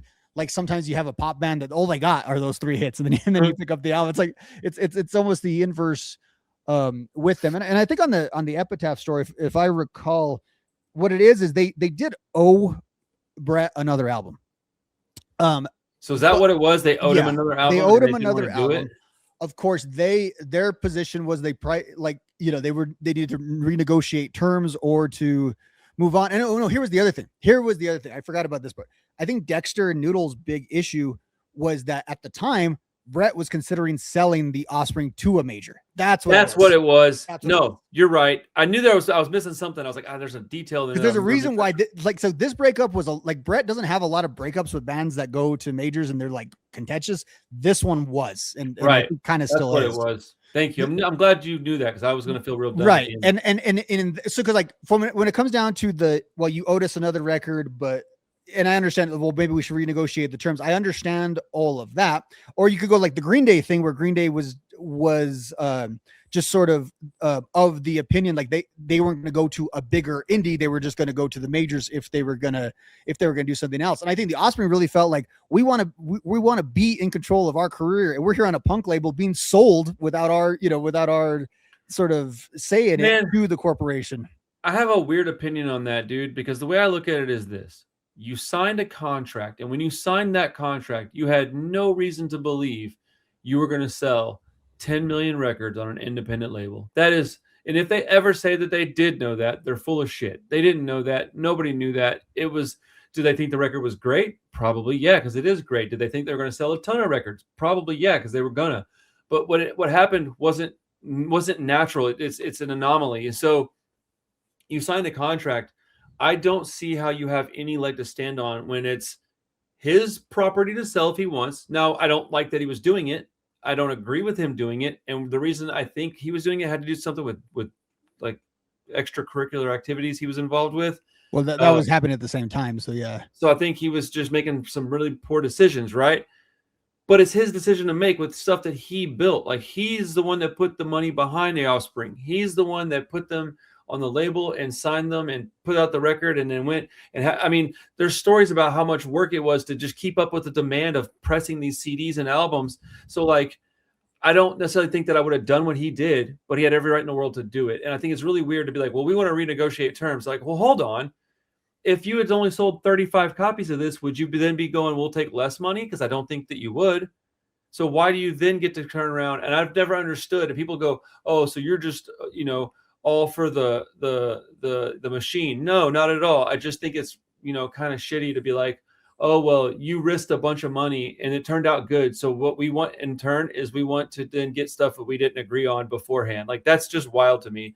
I think they should have given him the album that they owed him, and he could do with it what he wants. You want to sell it to a major label, sell it to a major label. That's what you agreed on. You agreed on. Just because you didn't think it was actually going to happen doesn't mean that when it does happen that you then get to go back and renege on your part of the deal. Like, if he's the owner of the label, he can do what he wants with it, man. Like, that's just part of it, man. Like, I don't think he should have. But you can't get pissed that he was gonna. Like, it's weird, man. Like, it's just like people that go, well, I signed with the UFC, and I signed for this amount of money, and then I knock out some dude, kind of a fluky knockout, but it just catapults me into stardom, right? Yeah, but you still owe them 2 fights. If you didn't want to fight for that money, you shouldn't have signed that contract. I don't think they pay enough, but I already know that. And so do the people that sign these contracts. So if you're going to go do that, be prepared to like have a great career and still be fighting for peanuts when you should have just been like, no, I think I'm worth this much. Go to a different promotion or whatever, right? It's kind of a bad analogy, but like, I don't know. I think when you sign a contract, that's what the contract's for. So you can go fulfill your promise, and then you move on. If the person that owns the rights to your music wants to sell it for whatever reason, they have a right to. This is another reason why I don't want to own anybody's music. I don't ever want to own that shit. I just want to be able to put out music and have a good time. But this is why I don't ever want to have like a big fucking crazy label. No, dude, I'm happy just doing what I'm doing because I don't have that desire. I don't want to get stuck in that kind of situation. But I don't know. Well, how do you feel about that, man? I think that you made a promise, you stick with it. So I think like if you're like an attorney and you sit down with it, like Brett was probably in the right on all of this in terms of that. I do think after the success of Smash, something probably had to be different. Like whatever the structure was before, it couldn't stay the same. What happened? That was serendipitous. I got an alert and I thought it was my wife, so I clicked it. Turned out it wasn't that. It was a post from an Instagram thing. I'll give you one guess who it's referring to. Brett. The Offspring and Bad Religion are set to hit the road together next week. That is so weird. Do they make up? No. I mean, they're going on tour together. Like, well, you don't have that, but like, it's so strange that we're talking about this, and then my phone goes beep, and I go, huh? I hit it, and it's that, and it's playing a freaking Offspring song. Well, I guess you don't have to be friends with Brett to tour with Bad Religion though either. So if that's who your issue is with, I think they've gone to the place where like I've actually wanted to do this. I want to go watch the NoFX playing The Last Decline. Because Noodles is there. I think Dexter's there. I'm not sure, but I know Noodles is. And I know Brett is there when they all pick up the guitars at the end. I just want to I want to study that whole scene one of these days, like frame by frame, just to get all kinds of political implications from who stood next to who and who did what. I would think that that's water under the bridge at this point. These guys are like, what, in their late 50s now? Like, so they're not. In interviews, they both say that they would be willing to like work with each other again and stuff like that. But there's been no indication that they've ever actually like well, no, because why would Offspring go back to a label like Epitaph? But if they're going to go on tour together, I mean, that is a olive branch if I've ever seen one, right? Mm-hmm. So like, I don't think that there's any hard feelings at this point in time. There probably was for a lot of years. And they've all gone on to very successful things too. It's right. Like and I think my opinion is, my opinion is a weird one, but I feel the way I feel because I'm just so tired of people willingly signing a contract if it benefits them, but the moment that it doesn't, they want to like redo things. I feel like that's such bullshit. Like, you don't go make a promise and then the moment that it's in the other guy's favor, you want to suddenly change your mind and do something different. Like, that's crazy to me. Like, I don't know. I feel like that it shows a lack of character. Like, I would never agree to work for you, Rob. And like, let's say that I told you, hey man, I'm going to do promo for your band. You give me let's just say that you had a band, you said, I want to pay you to do promotion. And I was like, all right, man. And you said, based on your viewership right now, I think it's worth $500, but I want 3 months of promotion. I need at least 2 videos a week where you have a little spotlight thing where I put a little, like, I make a little video, but every 2 videos a week for the next 3 months. I just splice it in when I'm editing. I don't have to like record something every time, but it's a little commercial, right? Maybe a 10 to 15 second commercial, right? Let's say that I agree to that. They give me a few $100 because I don't have, millions of views or anything like that. I mean, channel lifetime, I got a couple million, but like, I'm not getting millions of views a week, right? And then let's say that something happens and I have a video that goes viral, and now I am getting millions of views, or let's say hundreds of thousands of views every week. Just bam, all of a sudden it's going crazy, right? Am I going to go then and talk to you and say, hey, Rob, I know that we agreed on like a few $100, but I'm getting like way more visibility now, and thus you are too. I don't think I want to keep doing this unless you go ahead and give me like, I think I need another like 1,500. Let's make it $2,000, and I'll continue with what I said I was going to do. It just seems insane that I would do that. Like, it's no, I agreed to do this for you. So now that my channel's bigger and you're getting a benefit out of that, I think I should be stoked for you. Like, you had faith in me when I wasn't doing much. Now that it is doing something, I'm going to go back and tell you like, well, no, now I'm not happy with what you did for me. That's how I feel like this kind of thing is. And it just irks me, dude. It drives me absolutely nuts. Like, just do what you said you were going to do, fulfill your promise. And then you have leverage. You go, no, we did our thing. We said we did what we said we we're going to do. We over-delivered by like, in the case of the Offspring, 300-fold. Like, you never were going to predict this was going to happen. And then you have people on your team that are going to go up and do things that you wouldn't normally get because you fulfilled your obligations. I don't know. I think I'm just kind of an old soul, dude. I think when you make a promise, you stick to it. Like, you get married, you don't get a divorce. Rob? No, I'm playing. I'm sorry.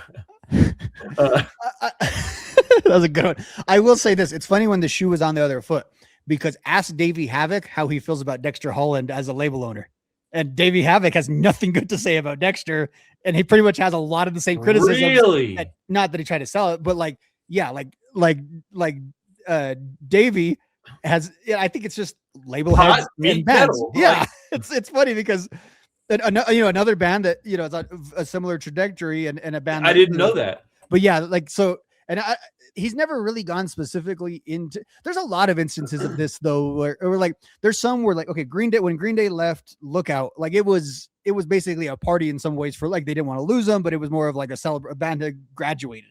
But there's also the examples, and it's funny because you would think Davey Havoc, Dexter Holland, they've done so many songs together, this and that, but when it comes down to business, things tend to change. And I've never heard Dexter speak about the AFI situation, right? Because no one's going to interview Dexter and ask him about when he ran Nitro Records in the night. You and I might, but like, so you never hear about that, but you do hear Davey Havoc being interviewed about the transition from being a punk underground band to being a mainstream band, and the label they were on as an underground band was Nitro.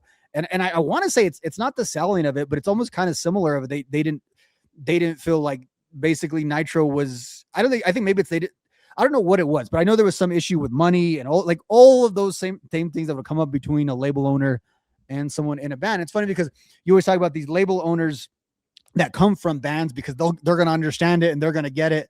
And sometimes yes, sometimes no, but I would like to hear more of that story, but I've always just found that interesting that like the Offspring had a contentious breakup from their big indie label, and then AFI had a contentious breakup from their big indie label which was run by the Offspring. I want to talk about specific songs here in a second, but before I do that, I do want to say something. Like, one of the best compliments that I've ever been given in my entire life, regardless of like, genre of compliment, like who I was talking to about what, is when I was talking to Richard at Bullshit Detector, and he says, yeah, man, I really like what you do for us. I appreciate it. We're not going anywhere unless we can get on a label like the size of Fat. If I can't get on a label that's that big and they can do a lot more for me, you do whatever I need you to. And I'm incredibly proud of that. Like I know this stuff about Epitaph. I know this stuff about Nitro, and I go, all right, so how do I want to run things? I mean, first off, I'm doing 300 copies of albums. I'm not in the business of making tens of thousands of anything. But I do work with people's art, and I do work with bands that tour, and I do work with their fans and customers of my label. I take this very seriously, and I'm very proud of what we've been able to accomplish. I think it's cool to be able to learn from these things, like take these stories and go, oh man, I don't ever want to do that. Like I don't offer to do certain things because I know it'll produce situations like this. And it's like, man, I just can't imagine being in either position, I guess is my point. I guess I just kind of wanted to brag on the relationship I have with Richard because I'm really proud of that, man. This band's doing really good. And we've got a really great relationship. And I would never screw that up. Like, I just think like, man, I don't ever want to have a band that I worked with, like, go on to bigger and better things. And then when they get talked about later on, they go, oh yeah, the first couple of things we did was this guy in Texas, man, but he was kind of a shit, man. And like when we got an offer, like he was super pissed and didn't want to help us out. No, I don't ever want that to, I don't ever want that to happen, man. That would crush me, dude. Like I hear these guys talk about each other like this, and I go, man, it's kind of wild. And I think about it and go, oh, that would like probably spin me out, dude. I would be in a world of depression. Like, no, it seems like much better to be like Larry Livermore when you could be the guy who discovered Green Day instead of the guy that Green Day hates, Bro, I would love to be Larry Livermore, bro. That shout out to Green Day and Lookout Records, man. Let's talk about the songs of this album, because I did say earlier that this is probably my favorite album by them. I don't know if it's my favorite, but it's close, man. It's an album I dearly love.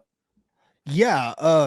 So, and it's outside of the disclaimer song, which they have these little snippets on every one of their albums, kind of just an Offspring signature. But like you kick this off with The Meaning of Life, which is just awesome. Like The Meaning of Life and Mota, to me, those are just Offspring songs. You want to talk about what makes the Offspring break? It's great. It's like those two songs. Pause. Good. Mota, sorry, I just had to say this. Mota is the genesis of their silly ass songs. So for that reason, I don't fuck with it, bro. I can't. Sorry. Unpause. My apologies. See, and I would say that the whole band just declined when they hit the fourth song on this album, when they go to Me and My Old Lady. I have hated that song for like 25 years. So my notes say that Me and My Old Lady is probably the worst song on this album by a lot. It's pretty bad and it's super long, so that's a no from me. Like very much the same thought. It's funny because I remember this being like a radio song back in the day and not liking it, and I hadn't like associated it with the Offspring in all those years. But then from right there you go into Cool to Hate, which is just like, so then you pick it up right there. Favorite songs by the band, like the whole discography. And then obviously you go to Leave It Behind, and then you go to Gone Away, which is one of their iconics. When I saw them a few months ago, Dexter did it solo with a piano, and it was awesome. That's not my jam, but I respect it. They close with it even. And then okay, but if you go from there, I Choose. That's another one that I've noticed, like, and then this what starts the pattern. Dude, though, of I Choose is a banger, bro. I don't know what you're talking about. The songs that they select, I just didn't care for as much.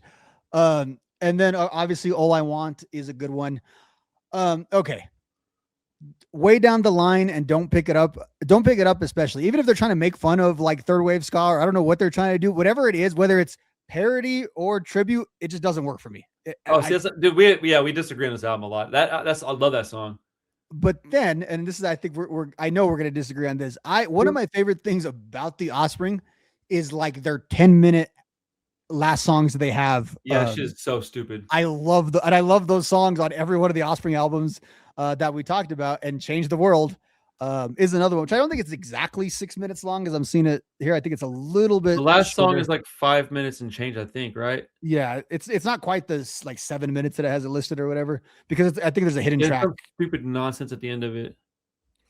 But I really like Change the World.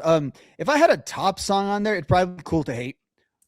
Dude, I had that as my number one. Did I have another one? Let me see. Cool to Hate. That's in my top 5 Offspring songs, period. I think it might be like 1 or maybe 2 or 3, maybe in the top 5. Wait, okay. I'm a liar.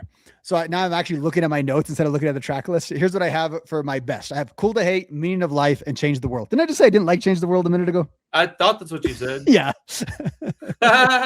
And then worst. Oh no. Okay. Yeah. And then worst, I have, never mind. And then worst, I have Me and My Old Lady, I Choose, and Don't Pick It Up.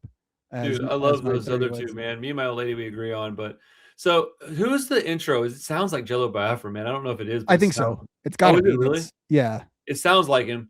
I love intros. So The Meaning of Life is a banger, super fast, melodic, the best version of this band in my opinion.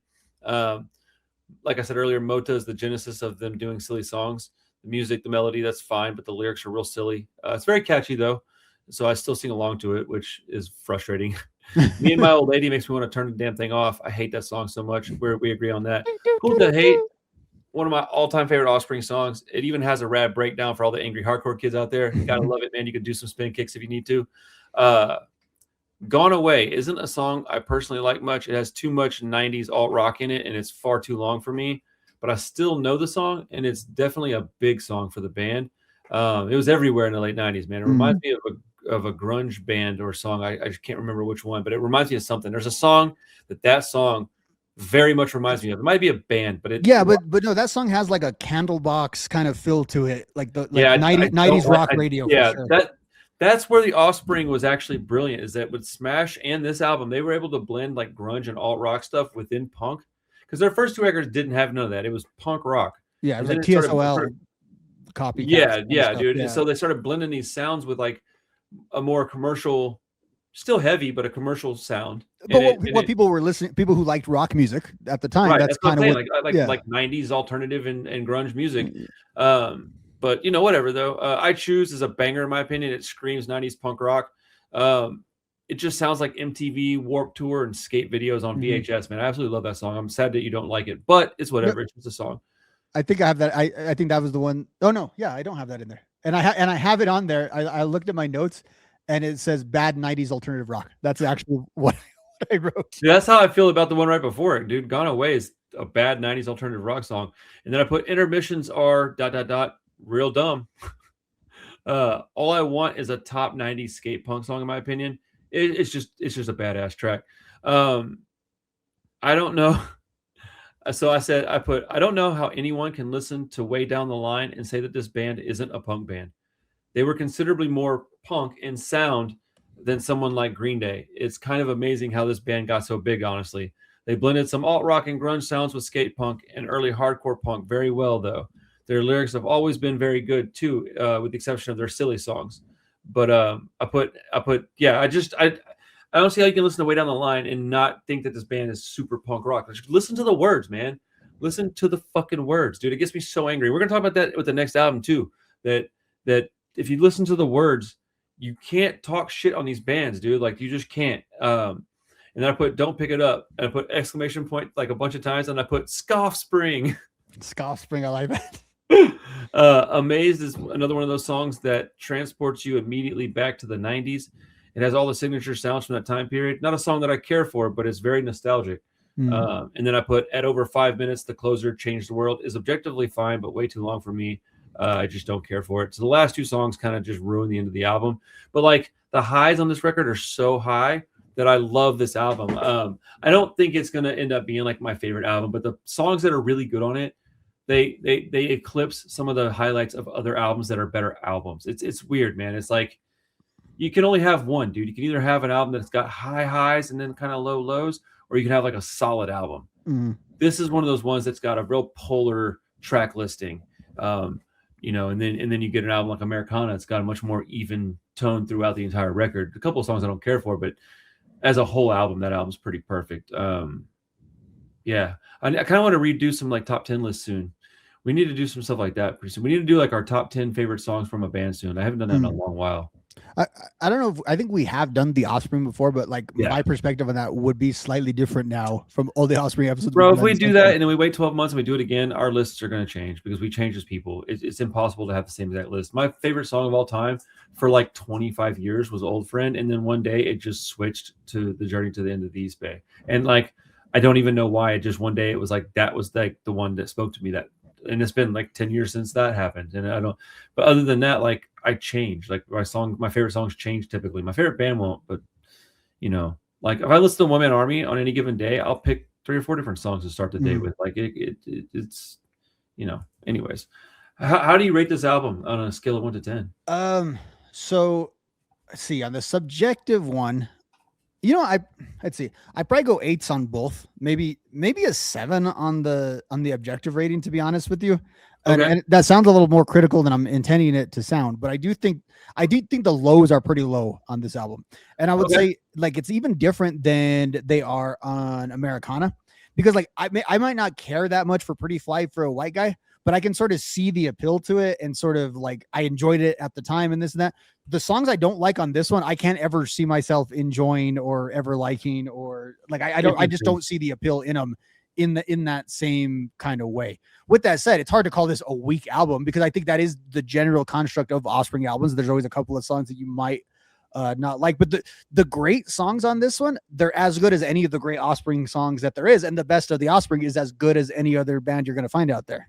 Right. I think this is like the hipster album to say is their best. I don't think that that's necessarily true. It might be your favorite, but it's not their best. I think if I was to grade it on a scale of 1 to 10, like subjectively, I think I'd go like honestly, I think I might just stick with 8s for both. I might do 8, because I do think that it's far above average. And if any other band came out the gates with this on a major label, they would be superstars immediately. They just happen to be the band that were already superstars when they hit the majors. I do think that here's the thing with the Offspring. They're not influential. Like there is no other band out there that goes, hey man, who's your biggest influence? And they go, oh man, the Offspring, because the Offspring is a derivative of like 3 other bands. So instead of the Offspring, you would say Bad Religion, TSOL, and I don't fucking know, dude. Anybody else, dude? No effects. Pennywise is the one. Pennywise, bands that were out a little bit before the Offspring. I don't know if Pennywise was out before the Offspring, but No Effects certainly was by like a full decade. So like for that reason, I can't put this at an objective like 9, because it's just not that influential, but it is very good. And I think that this is kind of album that you rediscover, like you were saying, later in life and go, man, I didn't realize this was so much fun to listen to. I really enjoy this record. It's kind of like maybe like Warning with Green Day. You go back and go, oh shit, I forgot how many good songs were on this. And then you listen to it and you go, yeah, dude, I like this. Well, and it's hard because you have the context of their whole careers, or at least a larger portion. So you know what they would do after this and stuff like that. Like, but say if the Offspring, say if this was it, and then 98 they broke up or something, and this was their swan song, I think it'd be like, wow, look at those 2 great albums that they did at their end of at the end of their career. It just sort of it's odd that an album I think is sort of in this valley, and it's a pretty good album that sold it. How many bands would love to sell 3 million copies? That's what I'm saying. It's weird, dude. It's in between these 2 massive peaks. And usually I think bands are more on like a more linear path, but I think they get Smash is such an anomaly. I think they should have more credit for being able to come back with Americana after doing Smash and then having this do lesser numbers and then coming back with Americana and being like, no, we can still do what we did.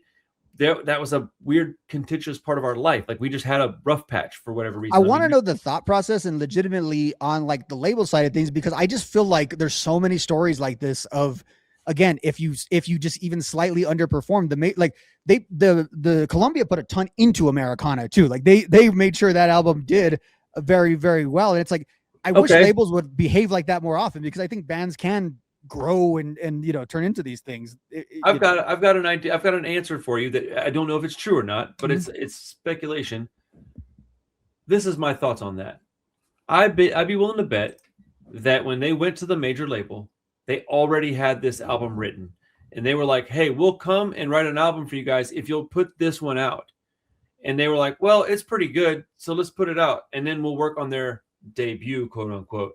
Because if you listen to this album, it has way more in common, like in its DNA, with Smash and even Ignition than it does Americana. Americana is where they shifted sound. Like they are different by Americana. They have a different production sound. Their songs are different. Like it's still the Offspring, but they are clearly a different band at that point. Like that feels to me like more like a major label debut. If you told me that this was on Epitaph, I'd believe it. Well, I think it was written for Epitaph from everything we've said. That's what I'm saying. So I think that's why they got the green light to do Americana, because I think the label was like, well, I mean, 3 million is nothing to be pissed about. 3 million is a lot of records. And so then they come out and they're like, well, here. So they go, well, can we hear some demos for the new album? And they go, yeah, here. And they go, oh yeah, shit, dude, we'll put this out. Like, what are we going to do? Not put this out, let somebody else rake in the dough. And so, I think it was just somebody within the higher ups at that label had some brains, and we're like, let's not let this go. Let's see what happens. Because I mean, how many records they put out after the Americana that are amazing? like 4 or 5 other albums still. Like they just kept going, dude. Conspiracy of One and Splinter are both huge. Dude, I love both of those albums. I mean, their latest album was great. Like, I still can't believe they put out an album at this time in their career that was as good as it was. It blew my mind. I can't believe they tried. So much better than Green Day's new album. It was so much better than the new Blink-182. I just can't believe they tried. That was like, I think of all these bands, like they could all rest on their laurels, but like the Offspring really, really could. And I think people don't necessarily want to hear new music by the Offspring, but then they put it out, and it's kind of 50-50, I would say, in the last, like 10 years or so of their career. But that last album I did really like. And again, seeing those songs live, like they had a cool great album. And it's like, what, 10 songs? Mm-hmm. I'm gonna let my dog out the room real quick. Hold on. Sure. Move out there. Come on, Mr. Jojo. Here, I'll just open the door. You do whatever you want. It's just us here hanging out. Ain't nobody here but us. Bro, it ain't nobody in this house but me and the dog. I haven't had a day like this in ages, bro. If I wanted to sit here with my dick out, I could. You might not be comfortable with that, but hey. You're like, what? I stand up. You're like, dude, really? No pants or underwear, huh? I'm like, no, home I'm solo. not getting paid enough for this. Yeah, Offspring's Ixnay on the Hombre is a fantastic record, bro. We're hitting some like long episodes. I'm liking this, dude. I'm having fun talking with you. I hope you're not inconvenienced by it. No, it's the Wednesdays when I do this, so it works. Yeah, you want to move on to the last album? Let's do it. All right.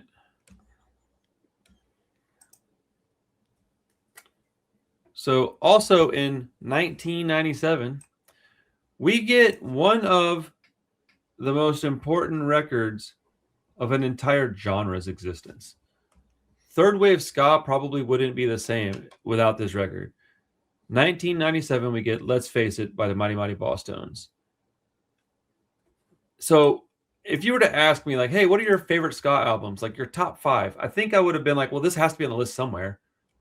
It might be my favorite ska album. And it's not the best, but it might be my favorite because I've got so many memories wrapped up in this album. And I listened to this album like 4 times for this show. Not because I needed to, man. I just put it on and was like, I forgot how good this record really is. But it's a really good amalgamation of early and later Mighty Mighty Bosstones. Like this really is their best album. It's I mean, spoiler alert, folks, this album is fantastic. But how familiar were you with this record when I picked it? Not at all. You seemed like you didn't do what? Well, so I've never listened to a full album by the Bosstones. Like, oh wow, okay, yeah. Like I've always been a general fan of them and this and that, and I know a lot of their songs, but I've never gone out and bought. There's tons of bands that I'm like that with. So the first thing I wrote down was this album is a banger from front to back. Amazing production for a band like this. Dickie's vocals are still raw, but with much more focus and clarity. Speaking of his vocals, he may be some of the best vocals in punk. Like I can't come up with a vocalist. There's more, Jack Dalrymple's my favorite singer of all time, but Dickie Barrett may have the best vocals that I've ever heard because it's so growly, but you can still understand what he's saying. Like I don't know how his vocals got like they are, but it's awesome. Like, but there's some songs late on this album where he sings really well too, with that insane chainsaw voice that he has. Bro. This album is so good. So I don't know how anyone's voice gets that deep. That's always just like that voice coming. Like, and he's not a little guy, but you would assume he'd be like a 500-pound dude with that voice. Oh my goodness. I'm looking at this and I'm looking at the track listing and I'm like, it's 12 songs, 33.5 minutes. So it's a little heavy on runtime, but not really. 12 songs, 33 minutes. That's 3-minute average, I guess, somewhere around there. But there's a couple songs that are a little longer, but like I never get tired when I'm listening to this. And that's not always the case with albums, even albums that I really love. I'll just run through my notes real quick, and then I would love to hear what you have to say about this record, and we can kind of talk more about some of the stuff that was going on with it. The Rascal King is a bona fide classic song. It may be one of the top 10 ska. Oh, I put this may be one of the top 10 ska albums for me. I think it's higher than that. It might be in my top 5.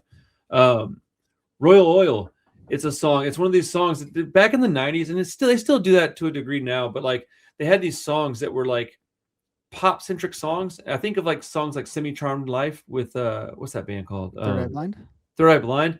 It's like this song. It's real poppy sounding, but then you're like listening to the lyrics, you're like, what are they talking? Oh my goodness. Royal Oil is he's talking about heroin addiction, man. Like it's dark, but it's such.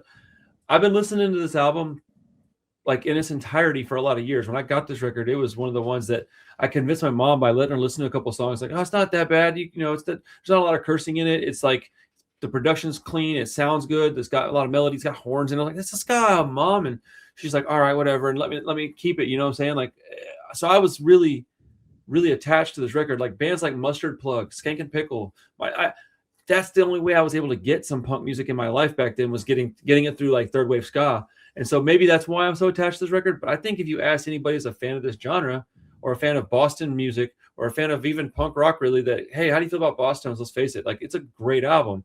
The Impression That I Get, are you kidding me? That's a 90s staple song, dude. It's a song I can listen to 10,000 more times and I'll never get tired of that song. I love that song. Like, it's got, dude, it's like the perfect ska intro, dude. I don't know that there is a better ska intro, at least within third wave, for sure. But like, it's so Rascal King's a pretty good ska intro too. Like that intro's pretty iconic too to that one. The freaking guitar tone, and it's just so crisp, and like, it's played so expertly, and the production on it was so great. And like, there's a music video that's pretty cool. I always thought that was the song from Clueless, by the way, which we've established that was just wrong about. But Clueless was really what I think got them the invitation to this party. I don't know that this album would have been what it is without Clueless happening. So in the video of The Impression That I Get, I was told anyways that there's a part of the album where they're coming through like a white wall. And I was told that what they did to make that happen back in the 90s was that they lowered them in a big pool of like milk or some shit, and then they just played it backwards so it looked like they were coming out of it. Don't know if it's true or not, but it made sense when I was told it. I was like, oh, that actually does make sense, but I have no idea if it's real. It's just a urban legend as far as I'm concerned. Music videos had higher production value than modern movies now. I'm nostalgic for that. I'm nostalgic for those budgets. And so anybody that's wondering about, I know that Dickie Barrett as an older man has gone a little haywire with his political beliefs based on stuff that happened to him. It's based on personal experiences and stuff. So like, I'm not anybody to judge like these guys, but I'm going to pull up the lyrics for the title track to this song. Let's see. One second. I should have had this at the ready. My apologies. Did you like the album? Not as much as you do, I think. I would be shocked if you liked it as much as I do. Yeah. So like when I think about like the first half of the album, to me, it's all very good. And you have like iconic songs like Rascal King and Impression I Get, but it's, for me, it's almost, I don't know how to say this, like frivolous ska until you get to the back part of the album. To me, the back part of the album slows down a little bit, and that's where the songwriting, I think, really, and it's like you're like, they're kind of a bunch of songs about being an alcoholic. Really, is like the back half of the album. It's a dark album. They're very good. It's funny because I don't think of the Bosstones like a dark band. You think of them. I don't know. I don't think of the ska always as being that dark of a genre, even though a lot of the subject matter in ska songs is. It has such a peppy kind of feel to it that I don't always associate with this. I really got turned on to when the back half of the album gets going. Probably after Another Drinking Song is when the album really started to kind of hook me, because before that I would say it's good, but I wouldn't be able to tell you other than Dickie's voice what necessarily separated it from other third wave ska at the time, because again, I've only really experienced yeah. Okay. Yeah, I think that these guys are leaps and bounds. Like, I think the separation is vast. There's a giant chasm in between them and the other bands. Like, and I don't mean any disrespect, dude. There's other bands out there that I love, but I mean, these guys were kind of like around before that though. So like they had like a really big head start. I mean, they were making albums in the mid 80s. So like, but if you listen to they are third wave ska though. I think of like why that became such a big thing. It's not just them, but like this album being big, and that's what you think of third wave, 97, 98. It's because they were in their prime. Well, I mean, yeah, dude, I know I'm going to give a hot take by saying that, but I think that this band is, this is the band that you would look up to if you were a third wave ska. You'd be like, I want to be like that. Like, I don't consider Less Than Jake a ska band. They're a pop punk band with horns as far as I can see. I mean, I don't think that's even a disrespectful thing to say. Like, Suicide Machines, they're a punk band to me. Like, this is what ska sounds like. Now, they coined the term ska-core, I think. It's on the cover of an album, so I think that, ska-core, the devil and more. Yeah, whatever. It's a subjective conversation. But do they have a song that's not a ska song, where it's like, I think Less Than Jake has like several songs that you would say aren't really ska songs. I don't know that Bosstones really have a song you wouldn't say is a ska song. The only one that I could think of is probably I mean, it's on this album, is That Bug That Bit Me. That Bug Bit Me is the first song that reminds me of earlier Bosstones albums. Their earlier stuff's got a lot of heavy guitar in it. I can't recall off the top of my head, but I think most every album they've got, every song rather, is got like ska elements. I'd be pretty shocked if it didn't. Yeah, I think that's the difference between them and like those bands you were mentioning who have a lot of ska in their, you know, in their music, but like that's not necessarily the type of band that they are. Right. Yeah. So I wanted to bring up the lyrics for the title track because people are like trying to rewrite history and they're acting like Dickie Barrett's somebody that he's not. But listen to these lyrics, man. Well, it's so hard to face that in this day and age, somebody's race can trigger somebody's rage. First off, that's the title track to their biggest album. All right. And it says, and somebody's preference can drive a total stranger to make somebody somehow feel the wrath of their anger. So he's talking about queer people, LGBTQ plus that community, right? Why were we put here? What for? We're unsure. We sure weren't put here to hate. Be racist, be sexist, be bigots, be sure we won't stand for your hate. Like, it makes me so angry when people misunderstand musicians and people that, like, you can't, there can't be a blanket like feeling. Not everybody in any genre can feel a certain way. You can't have, not everybody's going to like Dr. Pepper. Not everybody's going to want to eat pizza. Not everybody's going to be a vegetarian. Not everybody's going to be gay or straight. So you got to be willing to accept that people are going to have slightly different political views than you. That doesn't make you a bad person necessarily, right? Like, I mean, if my best friends were sporting MAGA hats, I'd be pretty concerned, right? But I got some pretty close friends of mine that are, I don't think they're MAGA types. I don't think they're like, you know, waving that flag, but I'm pretty sure they're Republican, and some of them are working in finance and stuff, but they're good people. And when I needed help recently, they're the ones that stepped up to the plate when I didn't even ask for it. Like, my whole point is like, before you go and give people hate, go read an album like this, read the lyrics and like listen to what this guy's singing when he had the world listening, you know? Yeah. I don't know. I was reading the lyrics when I was listening to it. It really affected me, and like it made me like pretty angry because I know people are shitting on this dude, and like I'm so over it. Like, I'm just so over it. Well, the late 90s too, especially with like the more mainstream music, like this album kind of was at the time, doesn't have a lot of like messaging in it. The late 90s has a lot of frivolous music in it. I like a lot of it, but a lot of it is, or if it is like political, it's more like personal political, so it doesn't really take 100%. A stand in that way. And this kind of does. I think that the stuff with Dickie, like, there's one point of contention with him. Now, that point of contention happened during the time in our history where everybody just had tons of contention. So I almost just wish it didn't, like, because like there's a difference between that and like what the anti-flag situation. Like, if you want to just dismiss it. So that's why I think like, yeah, maybe Dickie's not my favorite person, but I don't know a bunch of like 60-year-old men who are my favorite people. You know what I mean? That's just kind of another, that's a valid, that's a really, really important point, is that guy is 2 decades older than me and you. And so like, how many people of that age do we actually have a lot in common with?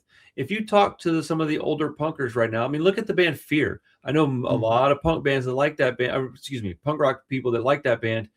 Dude, that guy's political like opinions are like, I mean, they're very different than mine. And so I don't know. I think that, and I also think that people that are in their 20s right now, they're incredibly liberal and left leaning, right?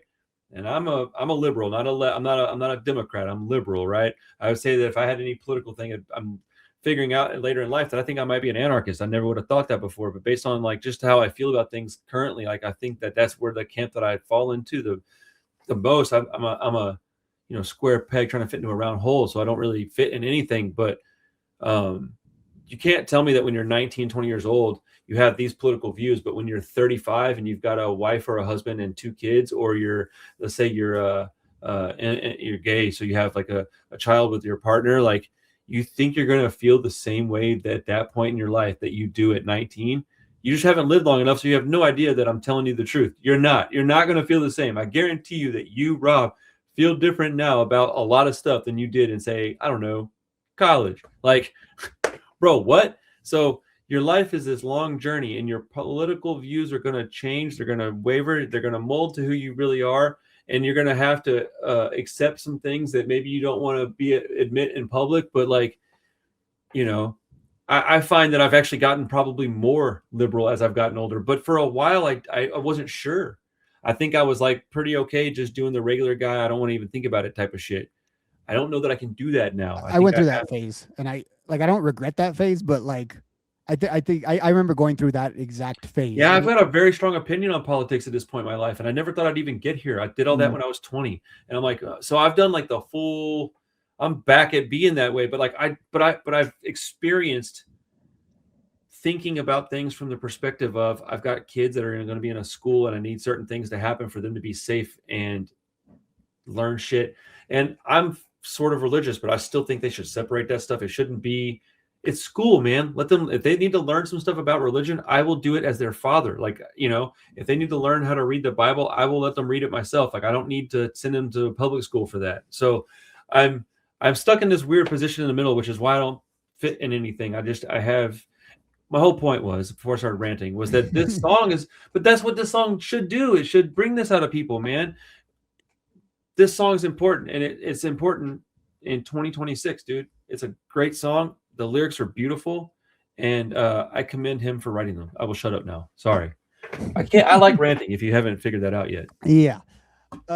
Yeah, no, the lyrics did stand out to me when I heard them, just because, again, I don't associate that subject matter with this time period.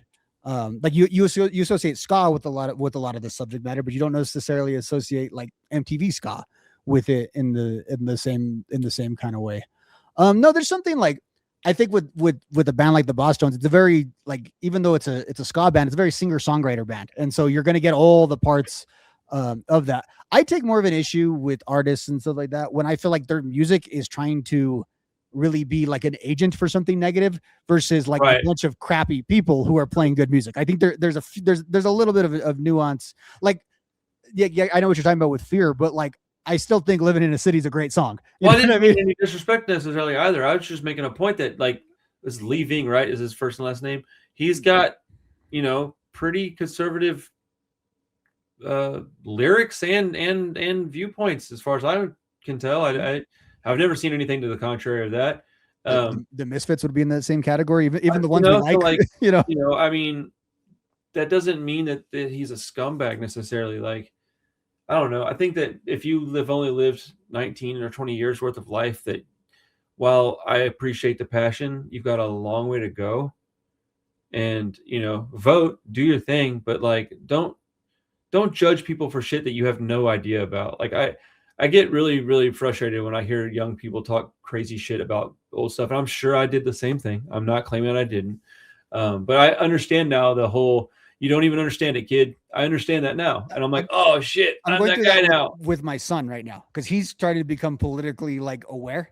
Oh, it's wild. And it's just funny because it's like, I feel like I'm such the bring him back down to reality person. And I hate that person. I never want to be that person. It just comes with the perspective of time, with the perspective of knowing how many years you've got left, how many years have gone behind, people have passed away. All of those things just sort of factor in that, again, you don't have that context when you're 16, 17, 18, 19, 20. It just doesn't. I mean, and so like, I find also my forgiveness meter, like, I don't endorse a lot of things that people say, but I also find my forgiveness meter and my ability to take a person as a whole has also greatly increased as my years go on. I used to be a with me or against me kind of person. Like, you're either on my team or like I hate you, and I still kind of feel like that in some context. But to me, it's a very negative way of living your life. Yeah, I mean, you can't live your life like that. You can, but it does not going to serve you in any positive way. I mean, I don't know. I want to go through these songs real quick. This album affected me a lot, if it's not obvious enough. I'll start with That Bug Bit Me. It's the first song, like I said, on the record. It reminds me of earlier Bosstones stuff. It's got a great punk rock feel to it. The most aggressive vocals on the record thus far. But after that, you mentioned another drinking song. Like, it wasn't one you really cared a lot about.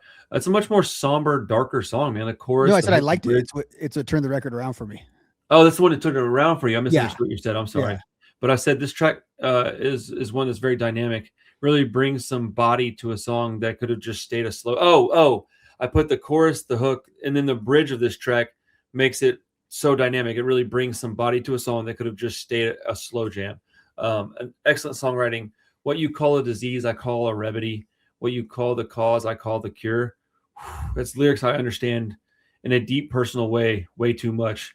Like, it's exactly what it is, dude. What you call a disease, I call a remedy. Like, yeah, you called me a drug addict, I call it getting well. Like, what you called the cause, no, I'm feeling better taking this stupid shit. Like, oh man, my goodness. But it's, I'm talking about, narcotics when they're talking about drinking, but like, it's, yeah, dude, what a great song, dude. What a great song. I wrote down, this album has brought back so many memories of being a young man. I think I was going through a lot when I got this record, because I got it when it came out. I was young. I was 15. I associate this song with losing my dad. It's weird. Excuse me, this album with losing my dad, because I had it and it was in regular rotation when all that went down. So maybe it's a little more important to me just because it's got these memories attached to it. I remember listening to this in my dad's van and him being like, "Oh, this is pretty good. What is this?" And like, there's only a handful of albums that he ever did that with. Like Gadgets, coincidentally, a lot of it was ska. I think it was a little more calm. It wasn't so crazy as ska works for parents. Parents can accept ska. Well, that's what I was saying earlier. I got my mom to let me listen to this stuff. Anyways, Numbered Days is a hooligan track. Warning against violence and repercussions of our actions. You're all alone in jail. What you do in the streets has consequences. And then I just put, man, what a fantastic record. And then 128 is a fantastic closer, in my opinion. I think it's a great song. Well, bring back some of the energy to some of the like brighter energy that you had earlier in the album because again, like the back, I like the back half. I actually kind of prefer it but it's a bleak back half. Like the song, it's funny, the song Desensitized is there. We talk about this a lot. Like you hear a lot of like Pennywise and some of these bands from the 90s, and a lot of it just sounds like CNN and like people had cable news in their house for the first time, and they're just seeing the world like, holy crap, this is crazy. It's crazy that we're seeing all this 24 hours a day. And it's funny because it's such a precursor to the world we live in. Like these guys are kind of seeing like, look at this media inundation with this crazy world. It's like, it's funny that like the Bosstones and Pennywise were pointing that out 30 years ago. And now that's all we can talk about is how, we don't have a concept of reality anymore and all that. Yeah. I mean, I 100% agree with that. I've been having a lot of fun talking with you about these albums. We picked some really good music to listen to. Mm-hmm. All over the place too with these four. Like they were all it's a pretty eclectic mix of sounds.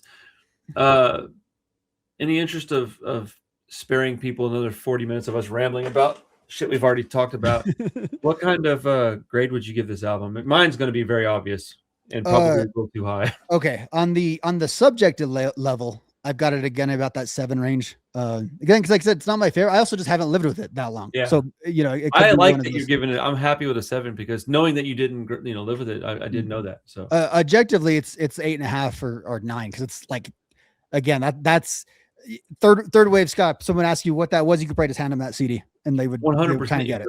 Mm-hmm. So it's funny because I remember texting you like, "Oh, it'll be easy. I know you know this record." And in hindsight, I just didn't know. I'm very surprised because I definitely texted you like, "Oh, it'll be easy. You know the Bosstones record, and the other one's real short." And you didn't even respond. And I was like, "That's weird."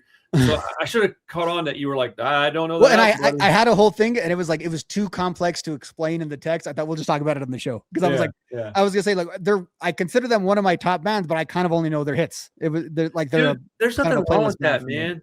Like being a fan doesn't mean you have to know every song of every album. Like and I'm learning this like through doing this channel. Like I'm a fan of, let's use the Descendants as an example. Let's use the Clash as an example. I would call myself a fan of that band now, and I strictly only like 2 of their albums and like maybe 3 or 4 songs off of the subsequent records. Like, what? I can't be a fan of just a couple of records? Like I'm not a fan of them anymore. I think it's one of those weird punk rock rules that we make, where it's like, because when we liked bands, we had to be kind of all in with them. And so it's like, we expect that for everything that we like. And if it doesn't check all your boxes, you're like, okay, if I'm not going to like someday get this tattooed on the inside of my arm, it's probably not worth listening to. Is sometimes the attitude that we take. It's interesting. My grade on this is, to absolutely nobody's surprise, it is a 10 times 2. It's a 20. Yeah, this is a 20 out of 10. And I'm not going to go into grave detail because I've already done that. It's probably my top 5 ska albums of all time. If I had to go do a real list, I think maybe back 5 years ago I might have called it my number 1. I think I've listened to a lot more ska, and I like a lot more like traditional ska now than I used to. So it may not land as high now, but at one point this would have been my favorite ska record of all time. But objectively, I think that this record is more important than even we're realizing talking about it. I think that without this existing, what year did before I put my foot right into my mouth? Let's see. What album do you think I'm looking up right now? Okay, so something really important for ska is what I'm thinking of, but I'm in the 90s. Is it a Real Big Fish? Are you trying to? It certainly is. Yeah. Wow, that album actually came out after Real Big Fish. Interesting. After Turn the Radio Off. I thought that it was like flip-flop by about a year. But even with that being said, I think that Mighty Mighty Bosstones being on the Clueless soundtrack a few years prior to that really opened some doors. And I think that this album, like you said, if somebody wanted an explanation of what third wave ska is, you could just hand them this record, and this is about as good as it's going to get. I don't think that there is a bunch of it would be real hard to convince me, hey, I have an album from post 1994 that's ska, but it's better than Let's Face It. Mm-hmm. Is it as good? That's subjective enough to where there's probably some albums that you could convince me are just as good, right? But it's important. I don't know about all that, man. I don't know about all that. And they did a lot of stuff with this record. I don't know. I love this album. I'm probably wrong. I'm wrong about a lot of things, but I absolutely, positively love this record. Let's see. Oh, shit. Sorry. 1 second, dude. My wife just called me.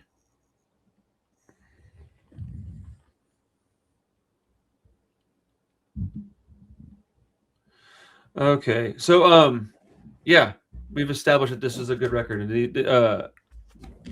Crap.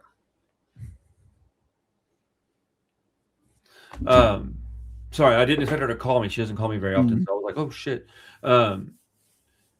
Yeah, that was a good talk, man. It was a long conversation. But yeah. I got really distracted towards the end because of family stuff. I apologize. Yeah, so I want to continue to do the pick albums thing, but I just have this wild hair at my ass and want to do a top 10 songs one. Let's take a quick break from this and let's do a top 10 songs and then go back to the albums if that's cool with you. Yeah, it's fine. Do you want to do, we have one of two ways. We can either do top 5 songs from 2 different bands. One of them cannot be Rancid. Or we could do top 10 songs of just one band. Do 5 from 2. Yeah, okay. That actually makes it a little easier on me to do what I was thinking about doing anyways. So, okay, top 5 songs from 2 bands. Do you want to pick one and I pick one? Sure. Do you have one in mind? I do not have one in mind. Okay. Let me, as you're thinking, let me look at my Spotify just to see if there's something interesting from like my recent listens that I'm kind of. Let's do this. I'm going to wrap with you on the recording part of this, and we'll talk about this, just not recording for people. So thank you guys so much for hanging out with us. This is a long episode. I appreciate the patience and the support. I do break these down after I upload them on as a full podcast. I do break them down into individual album conversations to make it a little more digestible for people. So thank you. If you're here watching the long one that came first, I appreciate that a lot. If you want to support us in any other way, all that stuff's in the description. If you need to contact me for anything, again, in the description. If you see Rob's stuff popping up, please go support what he's doing. And yeah, man, continue listening to punk and support your local punk rock scene. Please go out to small shows, go pay bands that are touring for their merch. And let's keep this very, very important community alive. So love you guys. Thank you so much. Peace.